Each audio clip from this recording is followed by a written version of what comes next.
Well, hello. We're just setting up. Won't be a moment.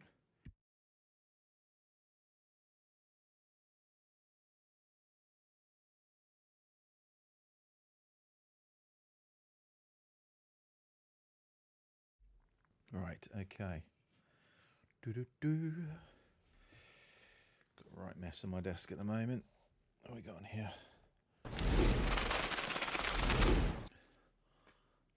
Hello. Good evening. Welcome everybody. I don't think I've got anything. No music playing. I didn't play any music at the start because I'm having a nightmare with copyright stuff. So, I've got such a mess on my desk as well. This is good. Keys everywhere. Headsets. Got my woolly hat. I wore to a Christmas tree lighting ceremony at Arbury Parish Hall. There you go. I can't work it. There we go. No, is it on? Yeah, got my lights on now. I'm not wearing it all stream. Oh, it's too tight. I've got such a big head. Yeah, so I've hot footed it back from a Arbury Parish Hall. We do like a thing for the kids. A tractor pulls up, pulling Santa on a sleigh. The tractor is covered in sparkly lights, loads of lights on it, and things like that. So I've got any pictures. I haven't uploaded any pictures. I can't show you them. It'll be really good on the camera. It really will. Come on.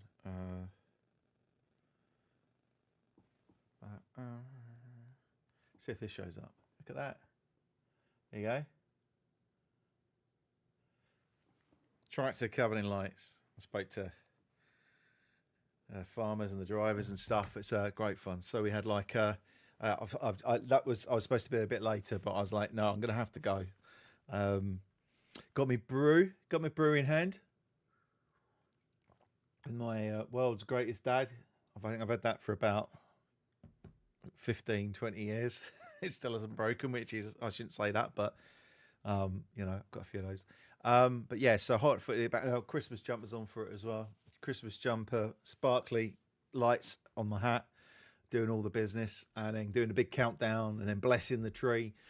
All the kids go and see Santa, and we get them all riled up and excited, and then they go in the parish hall and they sing some songs, and they have a not steel band, like a silver band, who plays some Christmas carols and hymns and things, and everyone sings along. It's quite nice, but I left a bit early tonight.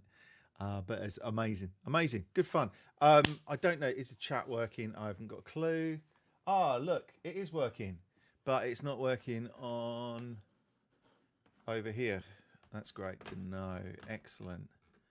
So YouTube, why just doesn't seem to want to know. Can we refresh this? Settings, sync settings, dark mode, front family, So people have been saying hello and I've got nothing. Let's try closing that down and starting it back up again. If not, I can pop out the chat from somewhere else. Chat, come on. All right.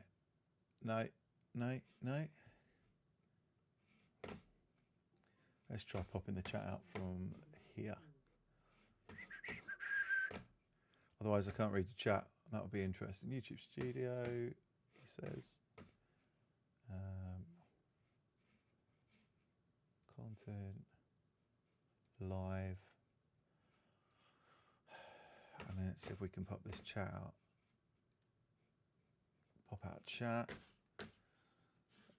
It was more important before because my chat was like on a couple of different platforms. Let's get this sorted out.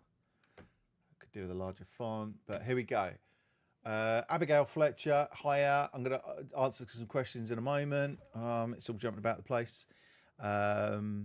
Abigail, JKW, James, Louise, hi to all of you.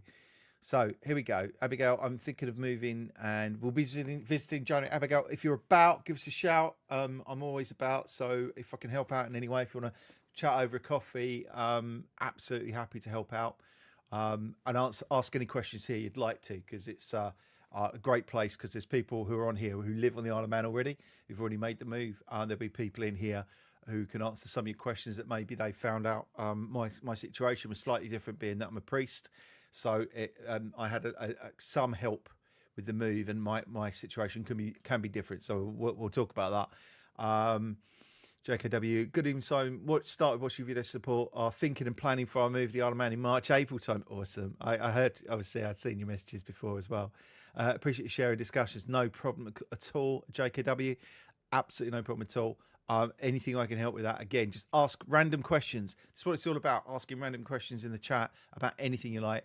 Hi, James. How you doing, buddy? Sorry I couldn't stop for a coffee the other day. You caught me at the door in my coat, and I was like in and out the door. But James has popped round. So James is local to me, and we arranged, and he came around my place for a cup of coffee. This is what it's like over here. You're always going to be welcome. Just give us a shout first, because I'm so in and out the door. I try not to sit at my desk too much or sit in the church too much. I'd rather be out and about and meeting people. So, and I'm always busy doing something. So that's cool. Hi, Louise. Nice to see you in there. The light switch on in Douglas look really impressive. It's so popular. So if you want to see community events that just draw loads, hundreds, if not thousands, and even tens of thousands of people, then this is the place for it, because people do turn out, because it's exciting stuff going on. So my son went down there. So this is how safe it is. My son went down there, dropped him a tenner. He went down to Douglas on the bus and met up with a load of his friends, and he's 15 and was able to go there quite safely, and watch the light switch on, and then go get a Mackie D's or whatever he went to do. But it was awesome. Yeah, the lights, they're all right. I went down there. I was at a meeting or something. Can't remember what I was doing. I was picking my daughter up after work, I think. And we just went down the front, and a couple of the hotels have got lights on the front of them, and you got all the lights along the prom, and then you got the high street with the lights there. They do pump out the Christmas music, and I've only got about 4 songs they've licensed, so you do tend to get the same music all the way through it. But it's all right. It's good. It's good. Abigail, do you think the politics is better, safer in the UK? Right, honest question answer thing here. It's not. I wouldn't say it's better at all. There's some really good people in there. You're much more likely to meet the MHK. So the MHKs are like MPs, and we have LegCo, which is like the House of Lords. We have our own government. And no, they're not. In many ways, a lot of them aren't much better. A lot of them are career politicians. They're looking to stay in their job so they can earn a wage. It feels like it anyway. And so in some ways, it feels like that some haven't quite got the good of the island at heart. They make some really bad decisions, and we're going down a lot of the same. They try and be like the UK too much, and they try and copy a lot of what the UK is doing, and they copy the mistakes as well as a good decision. So stuff like I'm all for looking after the environment. I'm a priest, so taking care of creation is a massive thing. But the net zero stuff is a bit of a danger, really, because they're one of the big things is a big wind farm they're looking to put up, and big wind farm. Basically, wind farms in other places, we're learning from them, and they're not great. A lot of them are going to rack and ruin, and they're struggling with recycling, and the places that are thinking about putting them here will completely devastate the landscape there, and we have no idea what it's going to do with migratory birds. They're looking at pouring tons and tons and tons of concrete. They're looking at widening roads and making beach landing points for parts of these to go up to Eristane. So making beach, so they're going to destroy parts of the beaches, part of the marine. Taking down a load of trees, pouring a load of concrete to put up turbines. And I guarantee, with what I understand about this government, it will go over cost quite a lot, and it will never quite make the money back. And someone somewhere will be making money from it.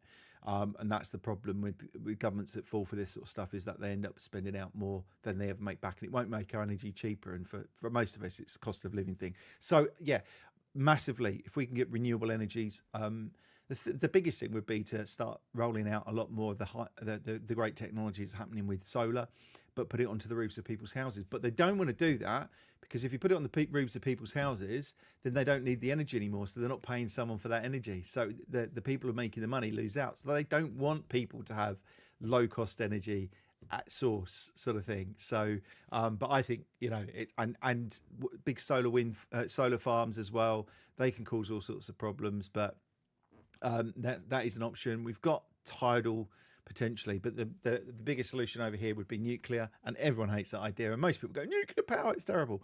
But modular, Rolls-Royce make modular nuclear power stations, and that would make a massive difference to the energy. What else about the government? So the other side of it is, though, that the people are quite approachable, actually. So the local MHKs are Jason Morehouse and Tim Glover, and I've just been and met with them tonight at the light switch on. They are two of the good ones, to be fair. But you can actually go and speak to them, and there's no particular party, so you don't get like a Labour Party and a Conservative Party. We've got a group called Liberal Vanning, and you've got some people who sit on the Conservative side of things, and perhaps the more liberal side of things, and perhaps the more sort of social parties type thing like Labour. But they're all kind of individuals, not parties, so they don't kind of club together. There's a lot more that goes on. Kind of, anyway. So interesting politics.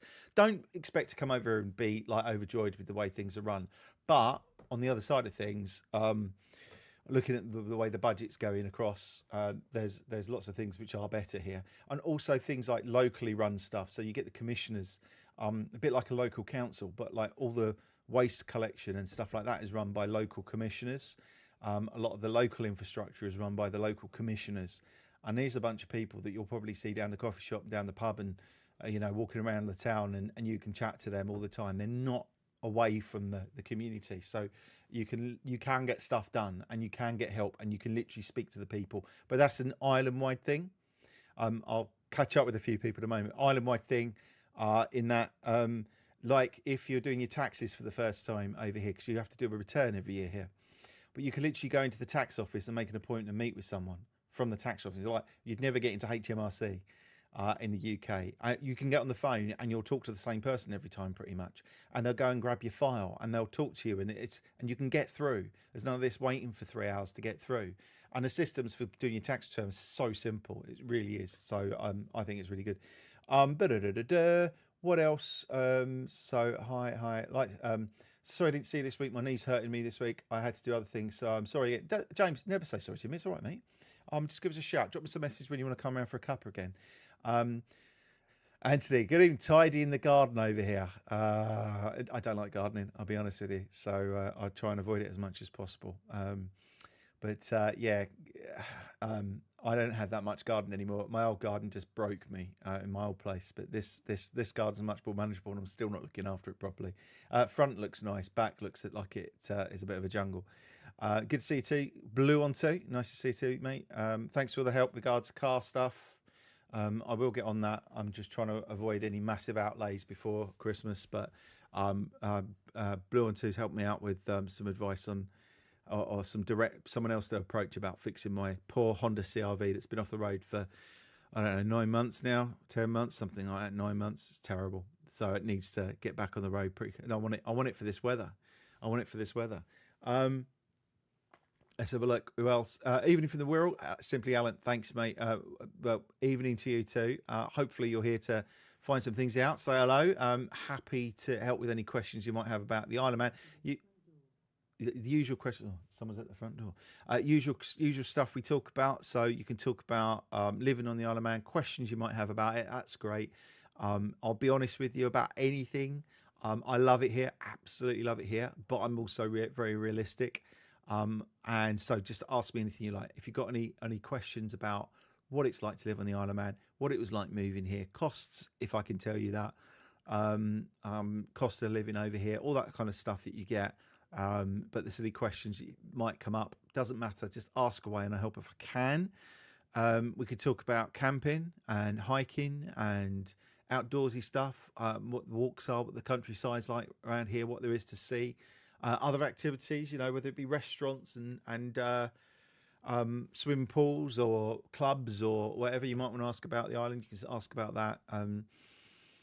Shopping, it's all important stuff if you're thinking about a move, even for a visit, if you're coming over to visit and you want to know what it's like to do, what sort of things you can get up to. Talking about access, we talk a bit about access and mobility and what things there are available for people who haven't perhaps got the easiest access to, some of these off-roading is not going to be for everyone, but there's some really good tracks and places you can go for walks where the tracks are very well made and you can get there on in a reasonable sort of wheelchair, or maybe even some of these more off-roady wheelchairs that you can get.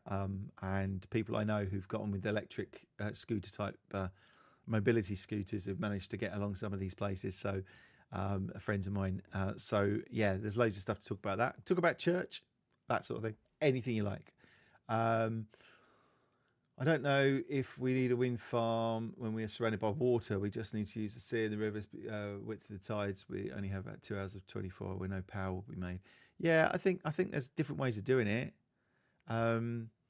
Definitely different ways we need to be a bit clever about it.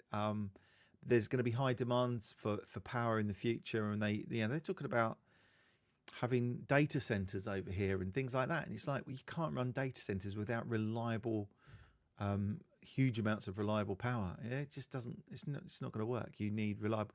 And the new form of sort of nuclear is actually probably the least invasive, the least polluting, and the best option. It takes an investment, but it will give us really good amounts of power. But weirdly, we've been exporting, because there's an interconnector between here and the UK. So basically, there's a power line, if you like, that goes between the UK and the Isle of Man, and they transfer power to us, and we transfer power to them. And when we've got surplus, we can bump up there. And we're probably net, I think we're about 80 million in profit from the last, it's over a number of years. It's like over 15 years or something like that since the interconnector's been there. But we're actually profitable with our energy, which means we must have a surplus. But hey, I guess perhaps they're looking at, they can make even more money come in by having even more surplus. So basically, it sounds to me like we're going to end up supplying the UK, but there we go. I like the fact you can talk to politicians. I want our business to be appreciated, and our kids to grow up with freedom and safety. What's your business, Abigail? I'd love to know. Okay, so I'll come on to that in a moment. But safety and free. So it's not perfect over here. So you can't be completely naive and go, oh, it's just, there's absolutely nothing. There's no crime. There's never anything. It's always great. It's always amazing. Of course, there's going to be crime. Of course, you still need to teach your children to be safe and sensible and stuff like that. But like I say, in London, I wouldn't have let my 15-year-old go out to somewhere where to drive 20 minutes on a bus and be back at 10 o'clock at night. No way. Here, I didn't think twice about it. It's fine. It's fine. And he really, their freedoms, like they're going out. My daughter's 16, don't feel unsafe about her being out with friends and coming back on the bus. Again, they kind of have that sort of 10 o'clock curfew, but I wouldn't have done that. I'd have been driving out to go get them from wherever they are, because I wouldn't have felt like I wanted them to get a bus home. But over here, you're right. It's a lot safer. That's not to say there's not crime, but lots of freedom, lots of safety. If you're looking at starting a business over here, Abigail, then it's really good for business. Electronics engineering. We've got quite a lot of firms over here, and like there's they make the most of. So business wise, I won't be able to advise you much on business, but I do know there are benefits for running businesses over here. I don't think there's what's the tax that there isn't, corporation tax or something. Like basically a lot of the taxes just don't exist, so you can actually make quite a lot of money over here if you've got your own business. They're always looking for employers. They're always looking to support businesses that come over here. A lot of the small businesses that are struggling at the moment are like hospitality type businesses, things like that, because it's a real struggle when people haven't got money to spend, general public. But if you're starting an industry or you work in electronics, sounds good. People can spend Bitcoin in the shops and cafes, can't they? Not as far as I'm aware. Never come across it where you can spend Bitcoin in any cafe. That's probably a bit of a story or a rumour. There might be one or two where they've particularly, because it's a bit of a techie place, and surprisingly, and we had e-gaming. We've got a lot of e-gaming, although that's changing. That industry's changing because there's a lot of dodgy stuff that's gone on in the e-gaming industry. So there's less of them, but. There's probably a couple, but no Bitcoin in the cafes. Normal card, tap a card, that sort of thing. So you're unlikely to be spending Bitcoin. You've previously discussed the staffing issues at the airport. Does that seem to be improving? We came over for a long weekend to explore over the Storm Amy weekend. Loved it. Can't wait to move over. A Storm Amy weekend. Yeah, so that was a rough one. And my daughter's Amy, so we really took the mick. But that wasn't the worst storm. That wasn't that bad. It wasn't too bad at all. Staffing issues at the airport. Yeah, I mean, there's some stuff you just have to put up with when you live on an island. It's not going to be It's not going to be Gatwick. The biggest problem we had a while ago was that we didn't have enough air traffic controllers, but that was a European-wide issue. It wasn't just the Isle of Man, but over here, everyone goes, "Oh, the Isle of Man, they can't run it. They're no good at running this stuff." And da-da. But you couldn't get them, and so the struggle was is that they had to get enough training people coming up to be able to do it, and that takes a year, 2 years to get them in up. You can't just like go, "Oh, here you go. Here's some planes. Can you try and land them, please?" And for the staff that were there, the problem was is that they are, as you can understand, in something like air traffic control, they're only allowed to work so many hours without a break. They're only allowed to so many hours in total. They can't do overtime or work through their lunch. It doesn't work like that. And people would complain that the plane was delayed because someone was having a tea break, and it's like they're wording it in a way which is like doesn't take the gravity of moving aircraft around and potentially causing accidents which could kill dozens, if not hundreds, of people, and be a massive disaster because they were tired or they hadn't had a break for a while. So yeah, there's rules around it, and so that hurt them for a while. But we're up to a point where I mean there's still delays because of the weather. You can get delays because of onward delays where they've been going backwards and forwards and they've been delayed at Gatwick or they've been delayed at Liverpool, and then the backwards and forwards, they get behind, and then they can only keep the airport open here to a certain time. They've only got a certain type of radar. They're only allowed to. They've only got enough staff. They can't work overtime. You can't suddenly put a new person on at the end of the shift. So the airport kind of closes at 9:30, 10 o'clock, and that's it. But yeah, no, it's been all right. It's fine. You have to put up some stuff. Let it go over your head and go, "Oh, I got delayed. I got delayed. I can't get to this. It's not the end of the world. No one's died." My wife was stuck in Liverpool for 3 days, and she was stuck in Liverpool for 3 days. So be it. I think that was Storm Amy weekend as well. And it was like, so it's like, it was frustrating, and they could definitely run that bit better, but she was all right. She was fine. And she got home eventually, and it's just a bit of an adventure, but you're living on an island. It gives you security and safety, and it's a wonderful place to live, and there's got to be some payoff. And so you're not going to be jumping on a plane and getting to, I don't know, Malaga or something in an hour. It's an extra step to a journey if you're going to go around Europe, but is it worth it? 100%. Yeah, you just got to get used to it, really. Most of the caffeine is here. I like the cash more than the card. Yeah, cash is. There's a few kind of cash is king type people around. Kind of that kind of idea that it's a better place, better to use cash, and I definitely would say that it's the sort of place where it's handy to have cash on you or to have a little bit of cash by, only because there's like some of the towns some of the villages there won't be a cash machine. The places like Castletown, we've got like two. The bank's closed down. There's no bank in Castletown at the moment, but you could actually, I think you can get cash back at one of the garages, but we've got one cash point in Tesco's, and that which is obviously inside.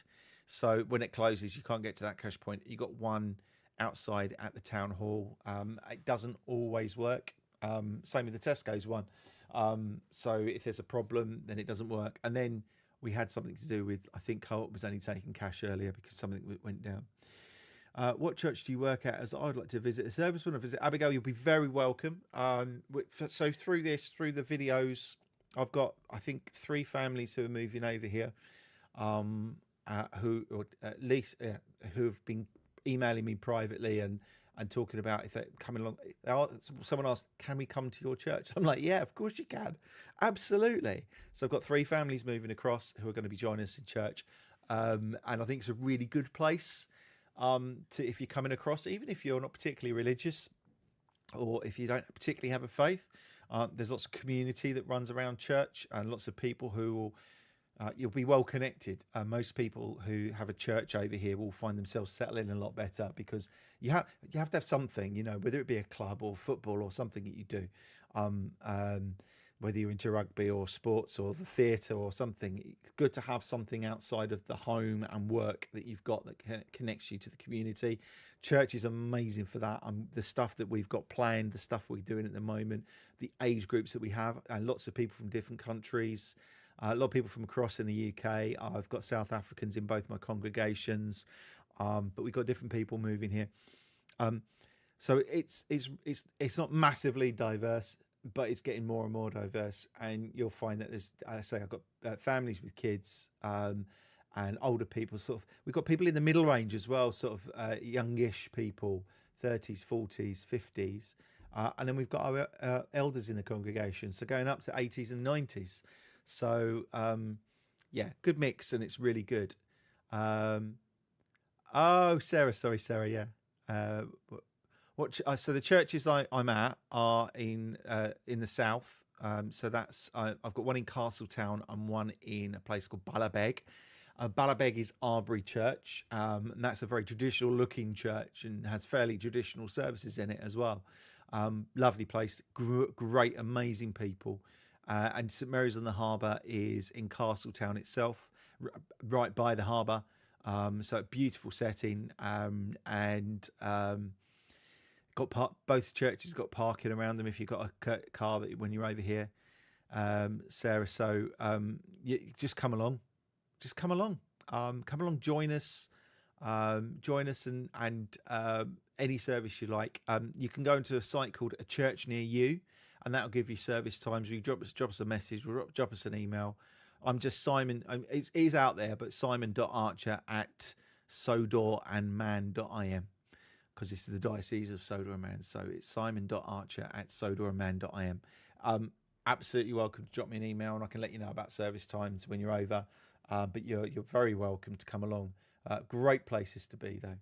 I'll be over first week of Jan with the wife and daughter to follow a month or two later, as they'll be waiting for our house selling. I've got to be over for work starting the 5th. 5th of Jan, eh? Oh, mate, I'm so pleased for you. I'm so pleased it's happening for you. You'll love it. I already know you're going to love it. But yeah, give us a shout when you're over. I usually take a little bit of time off in January. I don't know if I'm going to have time to take time off, but I usually take a little bit of time off. I don't usually take that first kind of few days after Christmas. We've got a few days and they've got a Sunday, and it's just easier if I work it. But clergy generally just take a bit of time off, and I might take like one of the first weeks off in Jan myself. So if you need a hand getting anywhere, or you're short of a cup of sugar or something, give us a shout. Do you know where you know where you're going to be living at all? Do you know, have you got a place sorted? You don't have to tell me where you're living, just interested. So yeah, if you're still here listening, watching, whatever, because there's a few people in here, make sure if you could do me a favor and make sure you like the live stream. There's usually a like button. If you're not subscribed at the moment, you're in the background there and you're just having a listen. If you click on the subscribe as well, if you want to catch up any of my videos and stuff like that all helps. The likes really help, because what the likes do, they kind of push it out there to more people. But keep the chat going as well, massively. The chat is, I'll be off every weekend. Nice one. Well, my birthday's in January, so I don't really do anything for my birthday, but I generally take it off anyway. I'm not really a birthday kind of person, but yeah, January can be really good. People kind of think, oh, the weather and it's horrendous, and today's been quite windy, but later on today's been quite just a bit of cloud and a bit of wind, but it was dry and fairly mild, because we were out lighting this Christmas tree outside, and with the tractor coming up, we've got a tractor. What do they call it?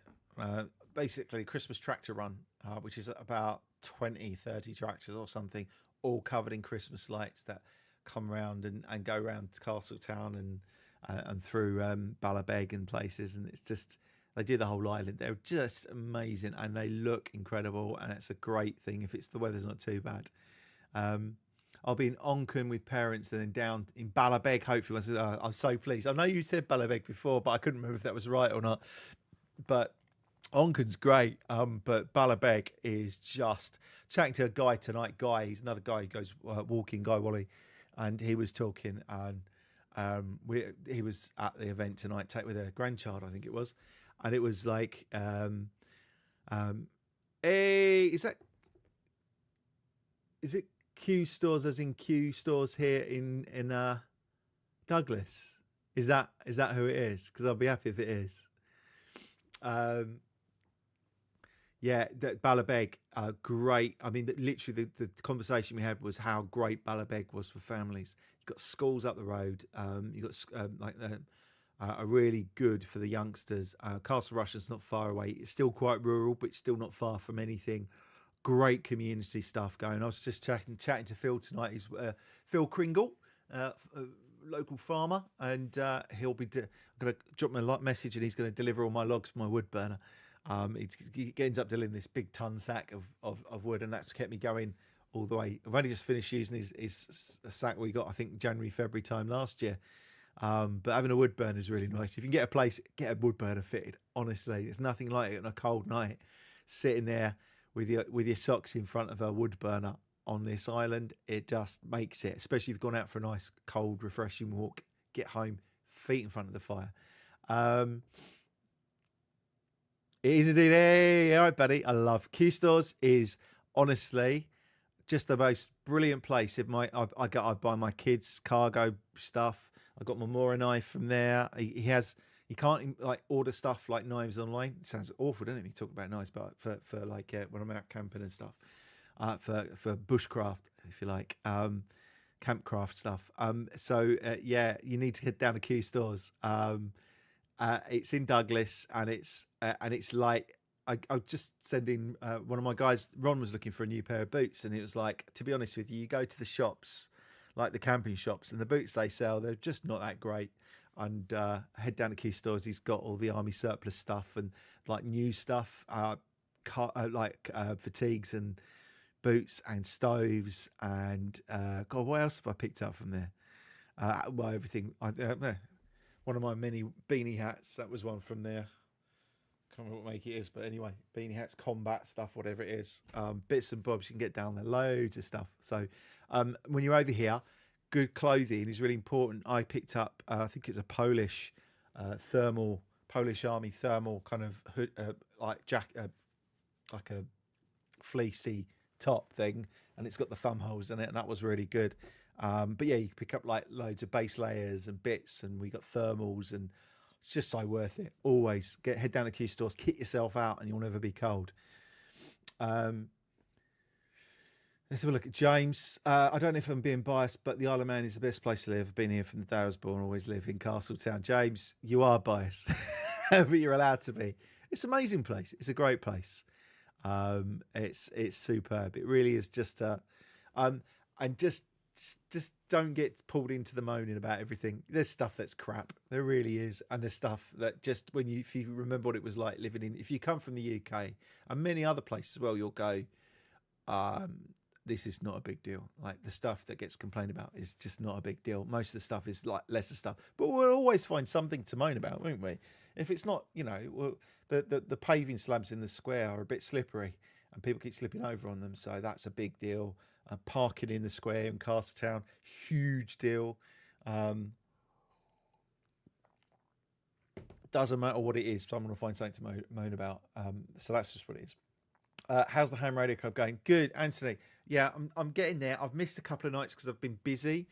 So they had a Wednesday night. They had a Thursday. So they do the Wednesday night meetings, and then the last Thursday of the month they generally go for a pint at the Cregna Bar. I don't drink because I'm driving there, but Cregna Bar is a great pub right up in the hills near, and it is it's high up. It's quite famous, and they had a talk, and I was going to go to that last night, but it was awful weather out there, and I didn't fancy it because it was a talk about electromagnetic interference, and I just know that these guys just know so much more than me, and I would have sat there not understanding something for about an hour and a half, and would have been a bit bored if I'm honest. So I just went, do you know what I could do with the night off? I've had some long days. I'll have some more long days coming, so I took a night off. But I'm enjoying it. I've got my stuff behind me. I've been messing around with the HF stuff, high frequency stuff.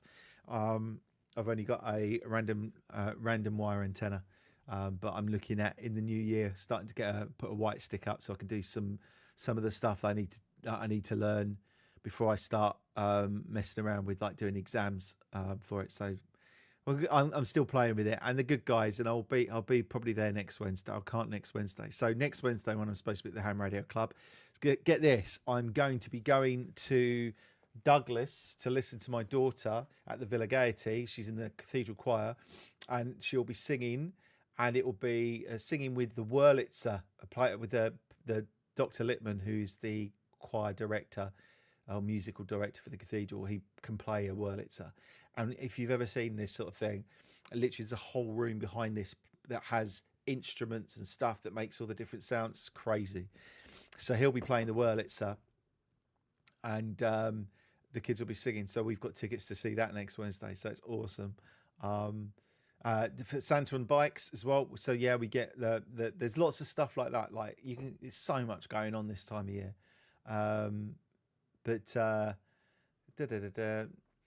Abigail, I'd like to potentially move potentially to Douglas, hoping there'll be more on the hoping there will be more on the market. Yeah. So it depends. It depends where your business is going to be and where you want to, what sort of lifestyle you want. So Douglas has got more stuff there. And lots of it closes. Like half the cafes and restaurants over here close on a Monday, so they can have a day off. So I have Mondays off. So a lot of the time there's nothing open. But the Douglas has obviously got more shops, businesses, coffee shops and stuff. It's the capital. So it is, going to be like that. There's usually property in the market. If you're in a certain, depends what price range you're in, you'll probably find it jumps. So if you're looking for a 1-bedroom flat, it's not too bad.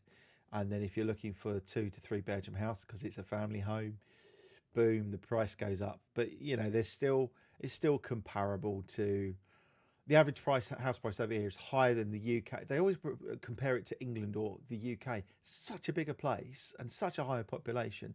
So you end up going, well, the average price of a house over here is 320 grand, say, and it's only 260 in the UK or whatever But then you're comparing the averages in the UK, which average like Hull, nothing wrong with Hull, but the house price is cheaper. Outside places of Manchester and Liverpool, some of the areas in the north, which may not be quite salubrious.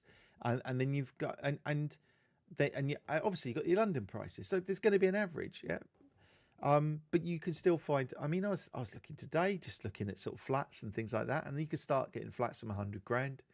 Won't be there'll be proper small 1-bedrooms, and who knows what else might be wrong with them or what's on the lease. But 90-100,000 pound gets you a little one. If you needed a roof over your head, that's pretty good these days. And in town here, 1-bedroom, 2-bedroom, like terraced houses for about 200-230 in Castletown, which would be a dream location for a lot of people. So I'd like to move to Douglas. Thank you for agreeing, Louise. It's like an old UK, the better version. I hope it stays that way. Look, it will change. It will change, and we'll all rue the day that it lost something of its charm. And if you look at, once you've been around, you realise what it has lost already. It is quite sad. I go down to Port Soderick and go for walks along there. And that used to have a sort of bustling little seaside resort going there with shops and stuff. You go through Port Erin. Port Erin's lovely, but it used to have an outdoor swimming pool, and that's gone to rack and ruin many years ago. And we had the like railway lines that went much further, and we had roads that went much further, and we had all sorts of stuff over here, and some of it's gone. Some of it is always going to be like that because lost the tourist trade completely with the package holidays. I don't know, maybe it'll come back, but there's still some amazing stuff over here. So people coming over here now from the UK will probably go, wow, I can't believe this is amazing. But people who've lived here all their lives have seen what it's lost. So there is that. And so I get it. I get when they say it's not like it used to be. Nowhere's like it used to be. I went back to my hometown a little while ago and didn't recognise it where I grew up, because it had just been developed because it's on a railway line that goes to London. And it was pretty big anyway. It's a commuter town, but it's just every bit of grass, everything every kind of place I used to ride my mountain bike through, or probably a BMX bike through the cherry orchards and stuff like that, and it's all got places I went to boot fairs in massive farmers fields, all housing developments now and hotels, and it's just crazy how much it's changed. It hasn't changed as badly here, believe me, but it will continue to change. But we'll see how it goes. Up the Gate Theatre, the roof is fantastic. Gaiety Theatre, yeah, it's amazing. So some of these names I'm going to struggle with. There's a couple of like Zefgan, C4E. Hello, thinking of moving from UK to the Isle of Man with wife and starting a family. Is there any rock music pubs online? There's plenty of rock. Yeah, I've literally been down my local and there's been a rock band. That's like in the corner. I can't remember what they're called now, but they were awesome. Massive music scene over here. Massive music scene. Because literally the arts are huge over here. So there's big music festivals. There's some places like Quids Inn. If you look up the Quids Inn, it costs you £1 to get in the door.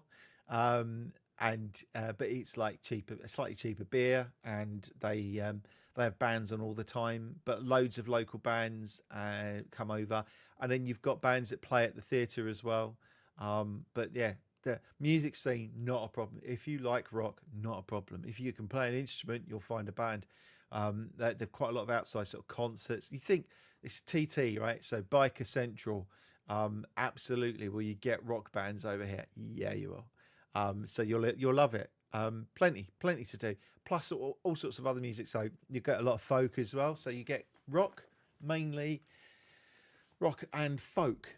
So because of its connection, its Celtic connection, so you can literally on a Monday night, every night down here, you could go down the George and listen to a folk band that sort of sit around the pub around a table, and various musicians will just they'll just play songs all night. Don't have to pay to get in or anything, just they play.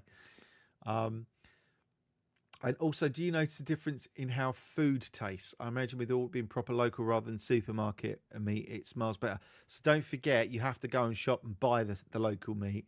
There is a lot produced in the island, not so much in poultry. So generally, if you buy, but you can get really good supplies. So we just had WE Tier open a branch in Port Erin. So it's like Port Erin's like 5-10 minutes away in the car, and that's a proper butcher's, and they'll tell you where the meats come from. But does Manx meat taste better? Yeah, it does. Manx pork, Manx meat, sausages are incredible. A lot of the cafes have a point of we use local Manx meat. So the beef over here, really good. Do you notice the difference? Yes, you do. One of the big differences, if you don't mind dairy, is the milk. We drink a lot of milk in this house. We go through gallons of it, and we use skim milk, semi-skim milk, and the semi-skim milk tastes like full fat to me. Like it doesn't taste like semi-skimmed. It doesn't taste watered down. It doesn't. It tastes really rich and flavourful. So the milk is superb, and so we get a lot of like local cheeses, which are now like exported all over the place. So the milk's good, the cheese is good, the dairy's, eggs obviously. You can get the imported eggs from Tesco's, but you can for less money go to like Robinson's, which does a lot of local produce, potatoes, vegetables, loads of stuff, and the meats and things. And for a massive tray, whatever the big tray is, 36 eggs, 28, I don't know what it is, massive tray of eggs is like £7. And you've got people in the world going, like America at the moment, sometimes the UK, going, oh, my eggs are 6 eggs for £4 or £5. And you're going, no. Massive tray of eggs. We eat eggs and dairy, so eggs and milk. We use a lot of mince, beef for stews and stuff all the time.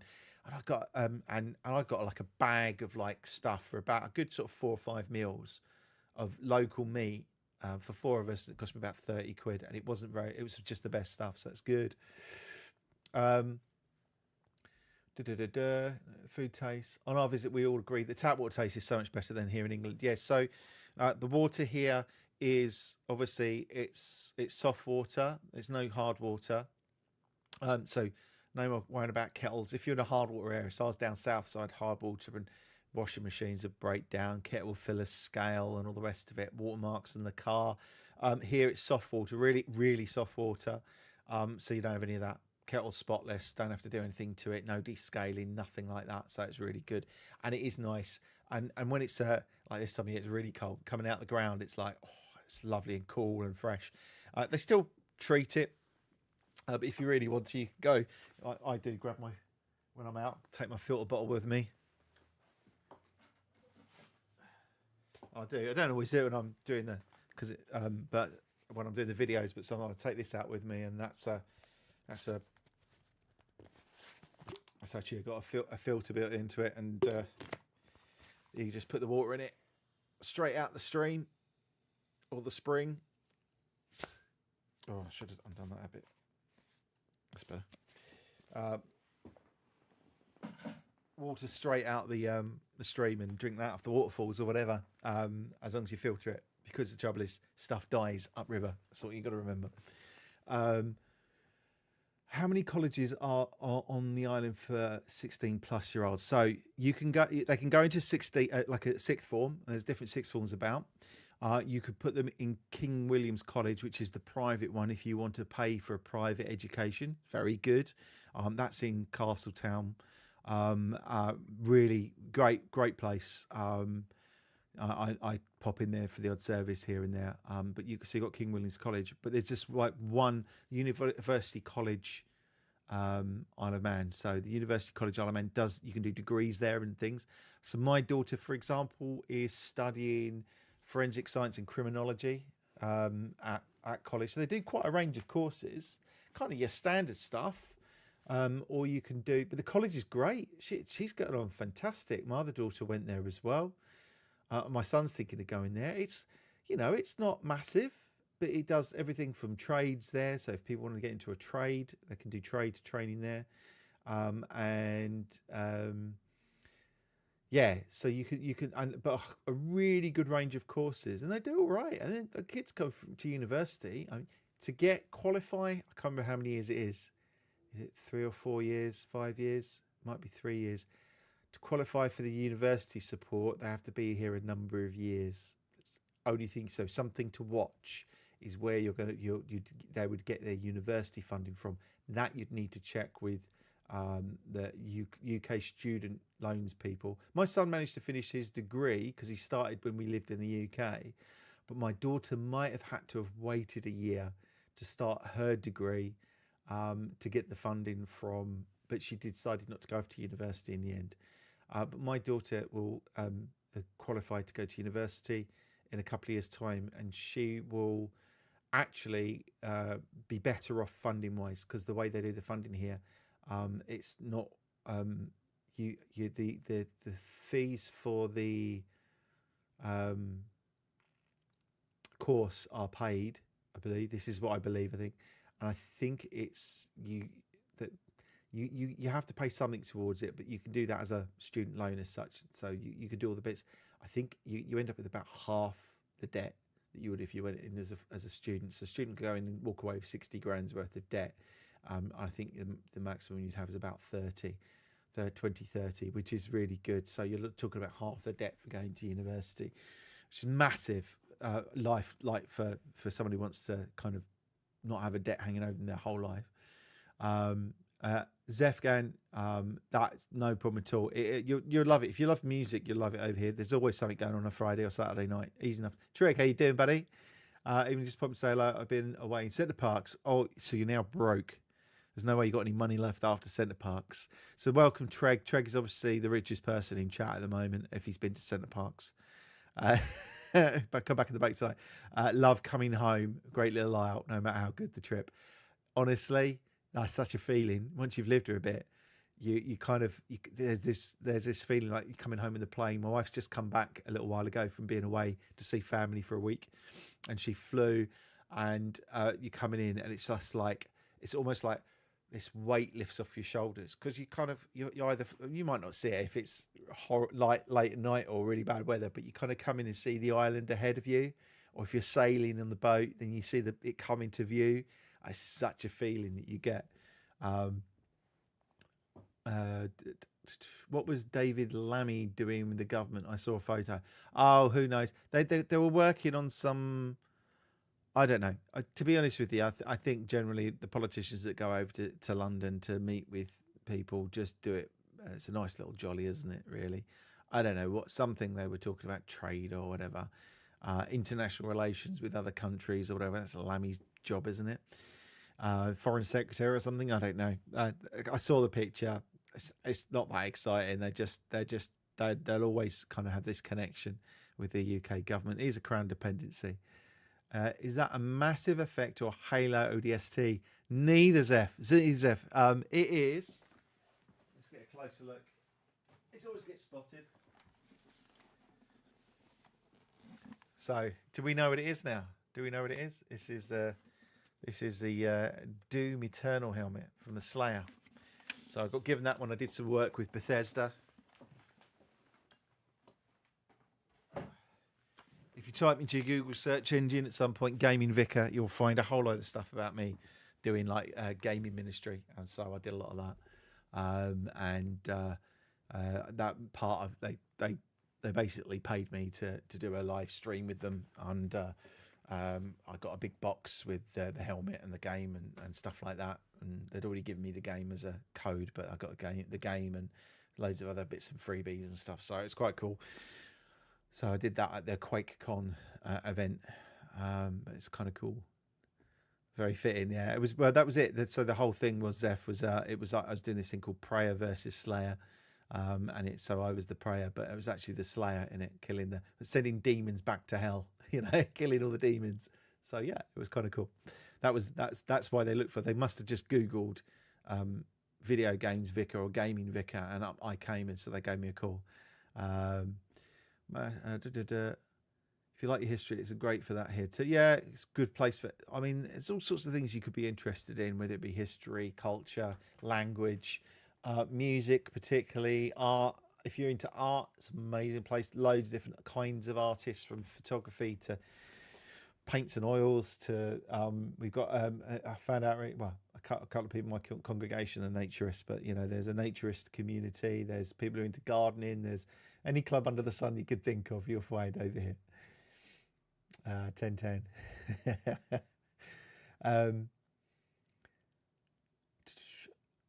Pete Smith. Hello, Simon. Went for a walk to Scarlet Point for the first time the other day. Have you been around there? Cheers. Pete, honestly, love it. I'm there all the time. Check back on some of my videos. You'll see that's because I'm in Castletown. It's just one of the most interesting spots. Great sunsets there, really easy for me to get to, and I just have a wander down there sometimes with the dog, but I love it because it's just like you've got the there's no golden sandy beaches, but it's really interesting with the different levels of stone, and you can go out into little kind of bits that go out into the water a bit more, and the sea is amazing, looks incredible from there. It's just an interesting spot. We walk past the pond. But Scarlet Point with the ham radio station out there as well. Love it out there, Pete. It's a great walk. And that was the first time you've been out there as well. So I'm shocked. It's just great spot to be. I like some of my coastal walks. I like some of my more sort of countryside walks as well. So, but really good spot. Really good spot. I'm glad you like it out there. You're bound to see me. You'll see me out there because I'm out there quite a lot. Love your wee owl. The Go Explore card is superb. The pitch and putt in Oncombe Park. Not tried the pitch and putt. Is it a pitch and putt or crazy golf? Because I like a pitch and putt. Ooh, that'd be something to try out. There's always stuff to try. There's stuff I'm on all the time. The Go Explore card, yeah. So if you get the bus card, you can get like a Go Explore card. We do it even while we're here. Living here, because sometimes it's just nice to go out on the bus and not have to worry about driving anywhere, especially if you've got any time off work and you can have a lunch where you have a pint and get the bus back rather than I don't drive anywhere after drinking at all. But it's just like you can get around the Explore cards. There's different kind of like bus cards you can get. Like you can get them for a day or 3 days, or I think they do like a 5 day or 7 day one. But you can get them, which gets you on all the different transport, including the heritage transport. So it'll get you on and off the steam trains and the electric railway, as well as the mountain railway and all the buses, and the horse tram. And that's the one to go for, really, if you're doing some exploring. And you can just you can get one that actually gets you into all of the heritage sites as well. But you might as well join. It's so little money just to join up for a year, and you can use the Manx Isle of Man, sort of Manx National Heritage card, you can use that in the UK at heritage sites as well. So I'd just do that, to be honest. I used to go fishing at the pond in Scarlet. I don't think there's fish in there now. I know there's all the birds in there, and I know turtles, I've been told. So we've got turtles in there. Cool. So yeah, if you're in the chat at the moment, do come up with any questions, anything you want to share. That's amazing. I've no idea what the time is. Oh, already coming up to finishing the first hour, which is going all right. That's okay. Make sure you drop us a like though on the stream. That helps other people find it as well. So if you like it and you make comments, if you subscribe, it all helps. I've no idea if we've gained any subscribers today. We shall see. We do really well. Weirdly, last couple of days, we've been having a bit of a mad time with gaining some subscribers. They're usually about 3 a day, and the last couple of days have been like 7 or 8. View my channel before we make loads of noise. Yeah, so up to 691 subscribers, and I think a couple of days ago we were like 667 or something like that. No, maybe no, it wasn't quite that long. 677 or something, 675. It just seemed to jump up quite a bit. So I've gained about 12 subscribers. So thank you if you've subscribed recently. Really appreciate that. Thank you to all the people who support on Patreon as well. You can be a free member on Patreon, so you can get access to some stuff on there. There'll be some like announcements and things that go on there, but if you're on the socials, you'll find me anyway. You can follow me on X. I'm on there. I'm on Facebook. My personal profile is public. My Isle of Man profile, Isle of Man Vicar profile is also public. So wherever you kind of want to follow me, you'll keep up to date with what I'm doing. But most of the stuff will be, if you search Isle of Man Vicar, you'll find me on YouTube, X, Blue Sky, Reels, Instagram. I don't use Instagram that much. Obviously YouTube. Is that it? Something like that. TikTok. But all the TikTok are is little clips of the videos I do anyway. Occasionally something extra goes in there. So yeah, jump on there. Thank you to everyone actually who does Patreons and stuff like that. Don't expect anybody to do it. Doesn't matter. Don't have to. It just adds up. I leave it going in there. I was saying the other day, I think it's about £20 a month, $20 a month, but that just adds up, and I don't touch it. And every now and again, it will buy me a new pair of walking boots, or fix the car, hopefully eventually, stuff like that. So I just appreciate if you want to support it, you can do. We can't make any money from ads on here because although I'm at the point where I could start earning money from ads on or some stuff on YouTube, there's no AdSense for the Isle of Man. So we literally, anybody on the Isle of Man, strictly speaking, can't earn any money from TikTok or YouTube. But I don't do it for that. I do it because I like doing it. It keeps me busy. I don't need to be busier, but it gives me something else to do other than work, if you like. So it gives me something, and it gets me out of the house, because I know I've got to go and do every week, go for a walk, get some fresh air, and this is what helps me do that. So appreciate that. Appreciate all the support and help. It's good. Thank you. I enjoy the discussion of the video. Thank you, Abigail. There's loads of stuff on there. There'll be videos every week. Anytime, when drop us a message, give us a shout. If you're coming over you said earlier you were heading over. Give us a shout if you need anything.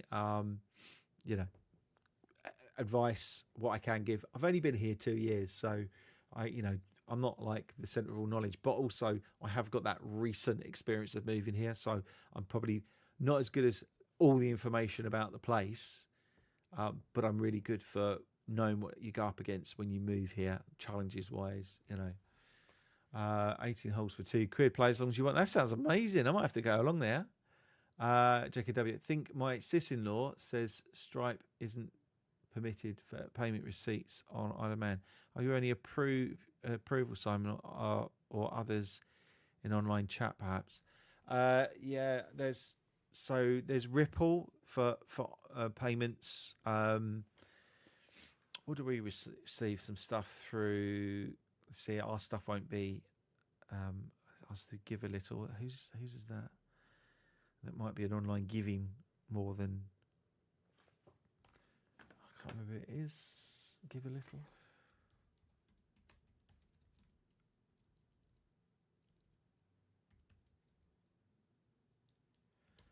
I just couldn't remember if it was.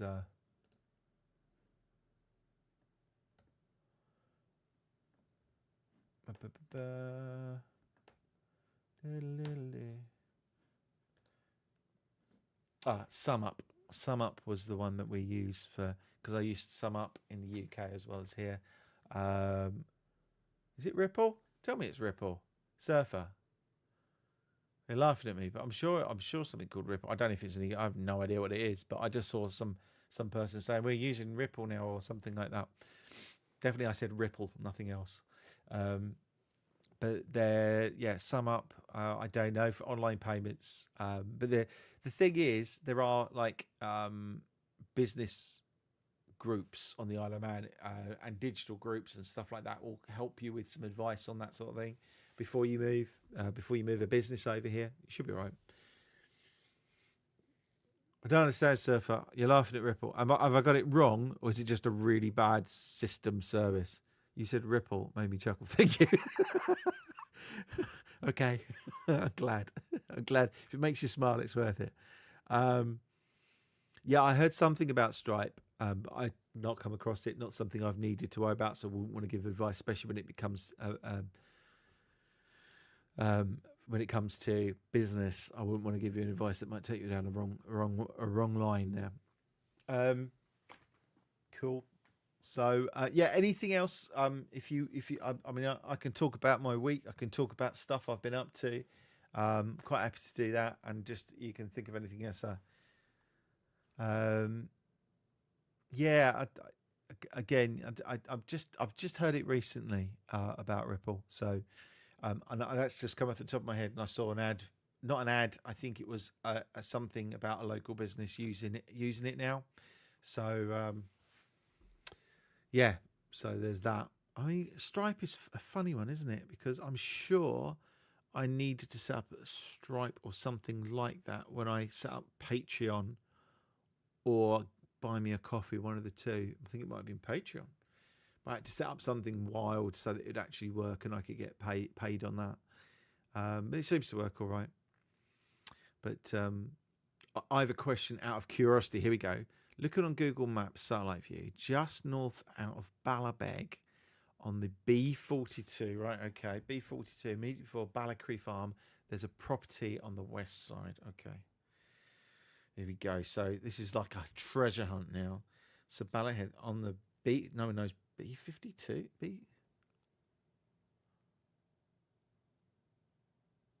on the B42. Ballabeg. I don't know what the B52 is. That's going to be my problem.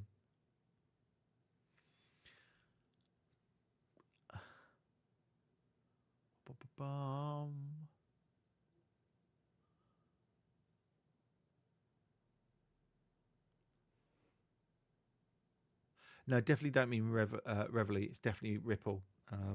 It's a system. Ballacree Farm. Okay.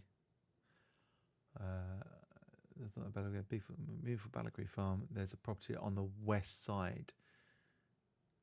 Okay. Just before. Okay. I'm seeing it now. I'm going to have a look. See if I know what you're talking about. Can't see where it is. Where is it saying? It says there's a property on the west side, but I can't see it. Okay. Got some houses one side.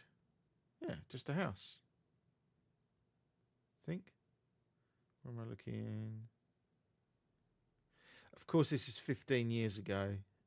That should be updated soon. It's like a looks nice, but just a house. What do I need to know about it? A property on the west side. Ornamental garden, tennis courts, and perhaps stables. Okay. So now we're looking satellite view.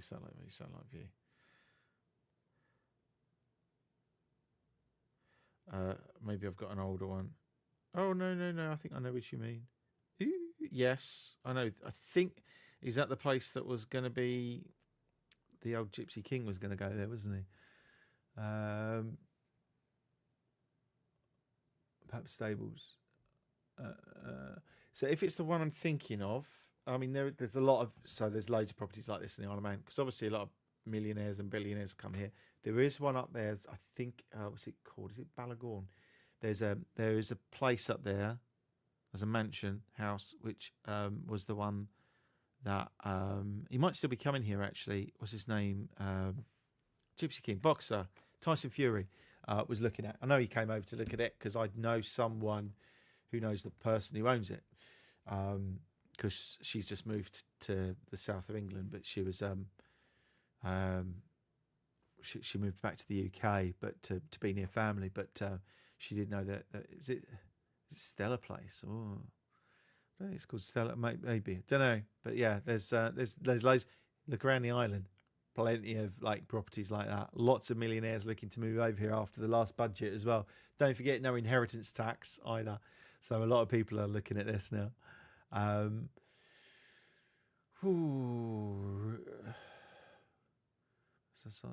What's your favourite roads to drive on? There's tons. There's nothing like driving along sort of the Ballymode Strait as you're coming down towards the south because it's a lovely straight road and you can just see into the sea in the distance.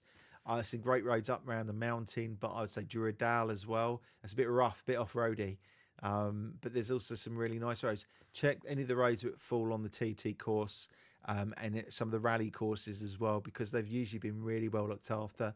I quite like, for the mountain road you can barely beat, but you can go off the mountain road and there's some decent roads around that will take you all the way around all over the place, but some are rougher than others. But most of the ones that are used for racing, obviously, are really well kept.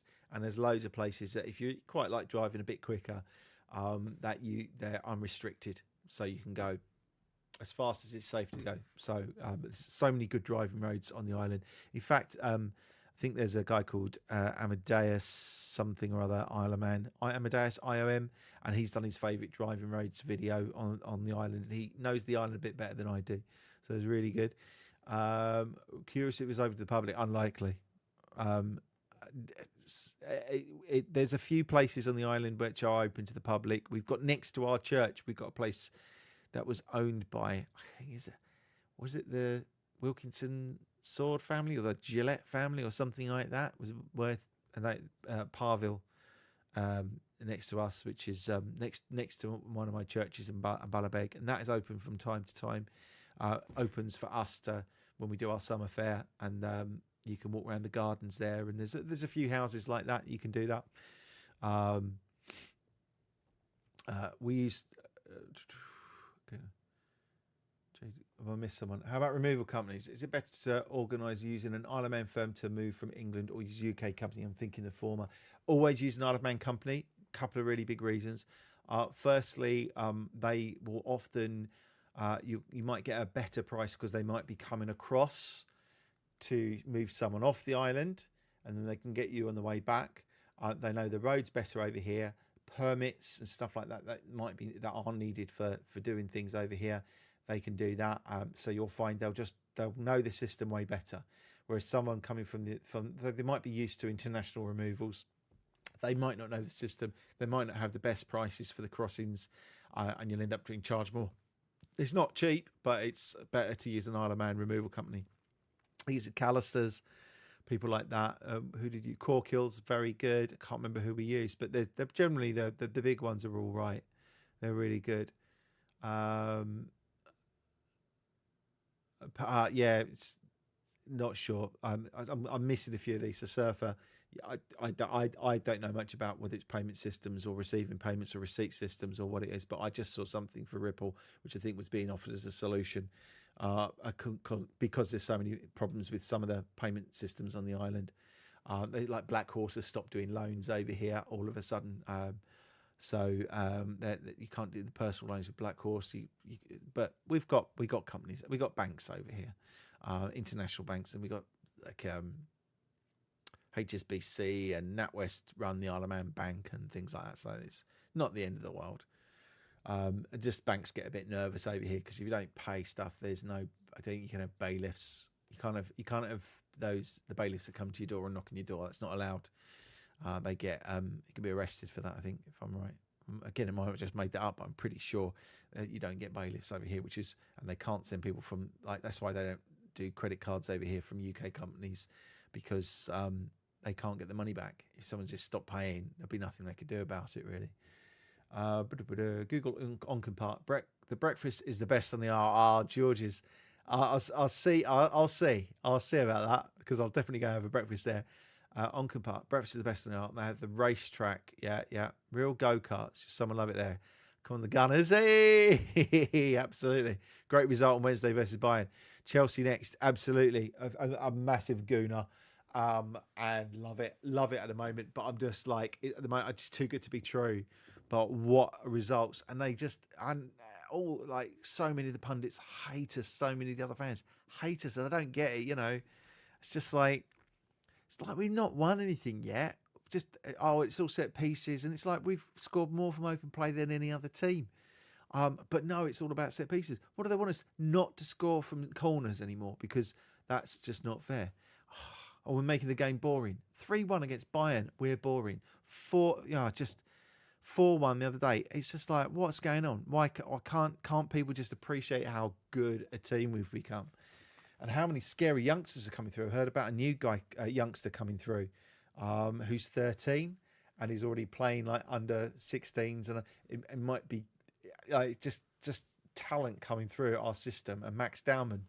Oh, anyway, let's not talk too much football. But I love it. I love my football. So looking forward to tomorrow. Is it tomorrow or Sunday? It might be Sunday. It's nice to do the TT course. Yeah, good to have a drive around the TT course. I'm interested in that breakfast now at Onken Park. I haven't done much of Onken, must admit. I've driven around that way, not really explored Onken as a place. Probably my least known place on the island for whatever reason. Maybe you kind of get to Douglas and stop. Oh, yeah, we found all the roads there were so much better. Yeah, that's the other thing. So people moan about the roads here all the time. And I was in the middle of London and you could break wheels and tyres burst. And they got to the stage, it was just cheaper for them to pay out on damages to cars than it was for them to fix the roads. It's just so many potholes and absolutely ruined. You come here and you go, the road's here. I went down to, what's the place in the corner? I should know it. It's one of my favourite places to go. And my brain's not doing the thing at the moment. I've got half a cup of cold tea. I'm happy with that. Scarlet, not there, up here. Fleshick Bay. Driving down to Fleshick Bay. They've resurfaced the road down to Fleshick Bay. This is just some road down to a bay. It's not well used, and they'd resurfaced it, and you've got this perfect road in the middle of nowhere, and people complain about the roads over here. Oh, it's really bad here, and you're like, you have no idea. I'd be in the middle of London, like wealth everywhere, money everywhere, and roadworks everywhere, and it's just constantly ruined. It's constantly terrible roads.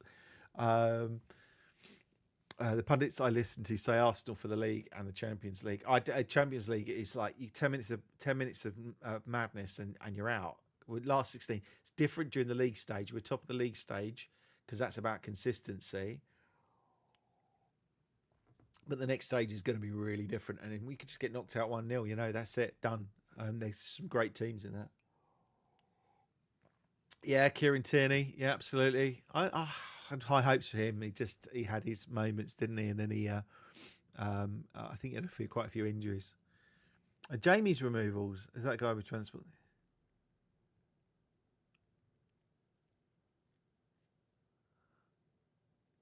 Yeah, Jamie's removals I've heard a bit about. I don't know. We didn't use them in the end, but I phoned around and got some quotes and stuff. It was absolute. Admittedly, it was moving like 5 of us, plus a dog, plus a big house at the other end. It is what it is. I have a study's worth of books. So my study is literally, 15 foot four 15-foot shelves there, bookcase over there, bookcase over there, bookcase over there. It's not got books on it, and it's like I don't know. There are probably 20, 30 boxes of books before we even get started. Everything has to move, and it was you fill up a house. If you've got a big house, it was a massive house we had before, 5-bedroom, detached vicarage, 170-year-old vicarage, and you just kind of fill it up. So it was loads of crap as well. We probably didn't throw anything away, and they moved a lot of it. And coming across, it probably cost. Well, it cost. I think it was. Oh, I don't know now. I don't want to say. It might have been 10 grand. You know, might have been more than that. I was like, thank goodness I don't have to spend that. But it's what it is. I mean, it depends how much you can get rid of. You get furniture over here, no problem. And if you don't mind second-hand furniture, there's loads of that. Really good. We'll search there. Jamie's house removals and storage. Gary Christian is the Gary Christian, the IKEA man. Yeah, so you can get some stuff like you can place your order. He goes, picks it up. Great. So you can pick up stuff, get stuff picked up from IKEA. I can say, yeah, James. Yes, you've seen it. You've been in my study and had a cuppa, so you've seen my books. I've got one or two, haven't I? I don't read them all. It's not how it works. So a lot of the study and stuff I do is like, I'll buy you a bookcase that's got no books on it, Simon. It's just the shelves that have got books, but they've got dragons on them. So not quite. I still need them. Although I have been thinking about cutting down my books because a lot of it was when I was studying and writing dissertations and essays and stuff, and I don't use a proportion of them anymore. So I could probably get rid of a few. Just a white bookshelf though. But don't worry, you'll have plenty of places to get bookshelves. Easy. You just go to one of the, if you want second-hand bookshelves, you just go to one of the hospice or crossroads, and they have like furniture shops. But so many of these places are like people who've moved off the island and they're just a whole house of stuff. But you can get really nice antique bookshelves for next to nothing. Especially like with brown furniture, nobody wants it. If you like your brown furniture, I do. I like my classy antiques. But you get some really lovely handmade stuff that's been made on the island when people couldn't get the stuff. They make it themselves, and you get handmade boxes and bookcases and all sorts of stuff. So I won't worry too much. You'll be fine. Is it true there are wild wallabies living on man? George, how ridiculous! How on earth would there be wild? Yes, there are.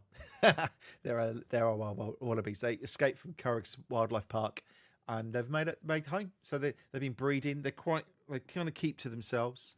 They can be spotted. There's more and more of them. There's been talk about doing a cull, which I know won't be popular, but they are almost like an invasive foreign species. So they can damage crops, but also they can damage the wildlife, and the big thing they're concerned about is because they haven't quite got that kind of the right space for them, that they might end up. They've had a couple of near misses with cars, but also if the motorbikes are going 10 to the dozen, they can. It's possible that a motorbike's going on the TT could end up hitting a wallaby, and that would be the end of it, wouldn't it? That would be some poor person, but. I don't know what's going to happen with them. Everyone's against them. A retracted message. That's exciting. Now I want to know what it was. Oh, what's going on here? I've got a computer. I've got something sitting on my space bar. Don't forget them. Yeah, many sheds are right. They've got many sheds in Peel as well. I mean, they're good for fixing stuff, and they make the odd bit, but for like. Probably making a bookshelf or something, you're more likely to get something handmade, but maybe secondhand. So this is what it's like living on the Isle of Man. This is one of my church wardens made this. I've got people give you food and stuff. It's great. So I've got a tomato and chili chutney that's been made for me. Looking good. That looks like it could be lethal. It's the sort of thing that you put on your you put in your cheese and biscuits on Christmas Day, and then you can't move for the next week. Your mouth's on fire, but spelling error. That's fine. It depends what you write. I missed it. I was like, retracted it. That's all right. James will tell you he can't spell either. I mistype all the time, so we don't care really. It's all right. Leave it up there and just do a correction. Cool. What else? What else is there you want to ask me about? I tell you what, I've been. The only thing I've used my backpack for this week was to go to the school assembly. We did a school assembly. I did a school assembly on preparing because Advent is a season of preparation. We're just about to head into Advent, so I thought, I know, I can talk how I prepare for a camping trip, and we did. It's really good fun. So I had my backpack with all my tent and my sleeping bags, and well, it wasn't actually the sleeping bag I used, but it was a sleeping bag and pillows and food and first aid kit. And we're talking, and they were kind of working out what might be in my bag for being. It's Friday night. You're drinking. No, it's fair enough, mate. I wish I was joining you. I wish I was joining. I could do really. I could have a little sip of something. I've got some really nice. Advent. Because I digress. Otherwise, Advent is. So it was preparation, and then we talked about preparing for Advent and having what you have in your bag for preparing for Advent, and we just said like candles and Bible and prayer, that sort of thing. So I got out my. Is it in here? No, it's not. That's it. Lost it. Someone's nicked it. No, I probably had it out. I've got these string lights.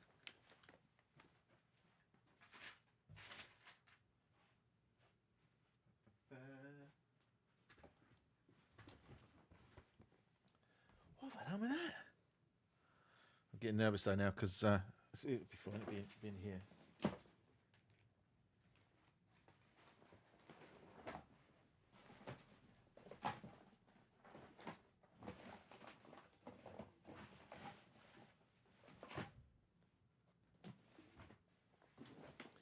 Got these really cool like string lights that you solar powered as well, but you wind it up into a reel, and it could be like a big lamp.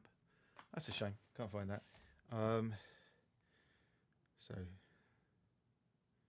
got my Olio notification, so I'm missing out on all the food because I'm on here. So Jenny's got there's not much on there. Olio, great app to have living on the island.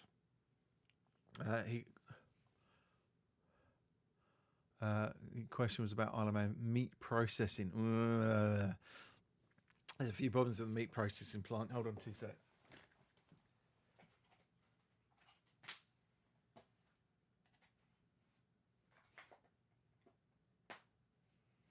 Weird. Put it on charge. Have I put it on charge somewhere? I don't know. I'll have it around somewhere. I'll probably put it on a chair. Or put it in the other bag, probably. Meat. If you want to know about meat processing, I can tell you about it. Yeah, you got like there's been some problems with the meat processing plant and things, and running out, and fridge is breaking down, and all sorts of stuff. So yeah, that's the one thing, is that they really need to get that right. But they've got no one really. Sounds to me like they've got no one who really knows how to run it properly. Okay, mate. Interesting. So it depends what you want to do. So if you're thinking about using local meat, fine. There's places that I'd love a butcher's. We just had one open up in Port Erin because some of them closed down. They couldn't make their own. The problem you sometimes get is the problem we had in Castletown. It was a very good butcher's called Radcliffe's, but they were very high-end meat, and it was just people they're going more no in local shopping because most people can't afford to spend that sort of money. You haven't got a big enough audience in a population of a few thousand. You haven't got the people, the really high owners who want to spend £10 on a pack of sausages. But like I say, I spent £30 for local meat, WE Tiers Butchers, and they were great. But yeah, if you want to run the meat plant, meat processing might be the way to go. Definitely, because I want to put the meat here on the map. There's such good quality meat over here. Because obviously everything's grass fed. It's not like kind of a factory process particularly, but great milk, great beef, pork, local stuff's really good. You notice the difference. You know you do. If it hasn't travelled a long distance and been frozen and injected with a load of water, that's my biggest bugbear. My problem is chicken, because that still has to come over here. and they don't tend to do in the butchers the good meat like fillets and stuff like that. They tend to just import the fillets.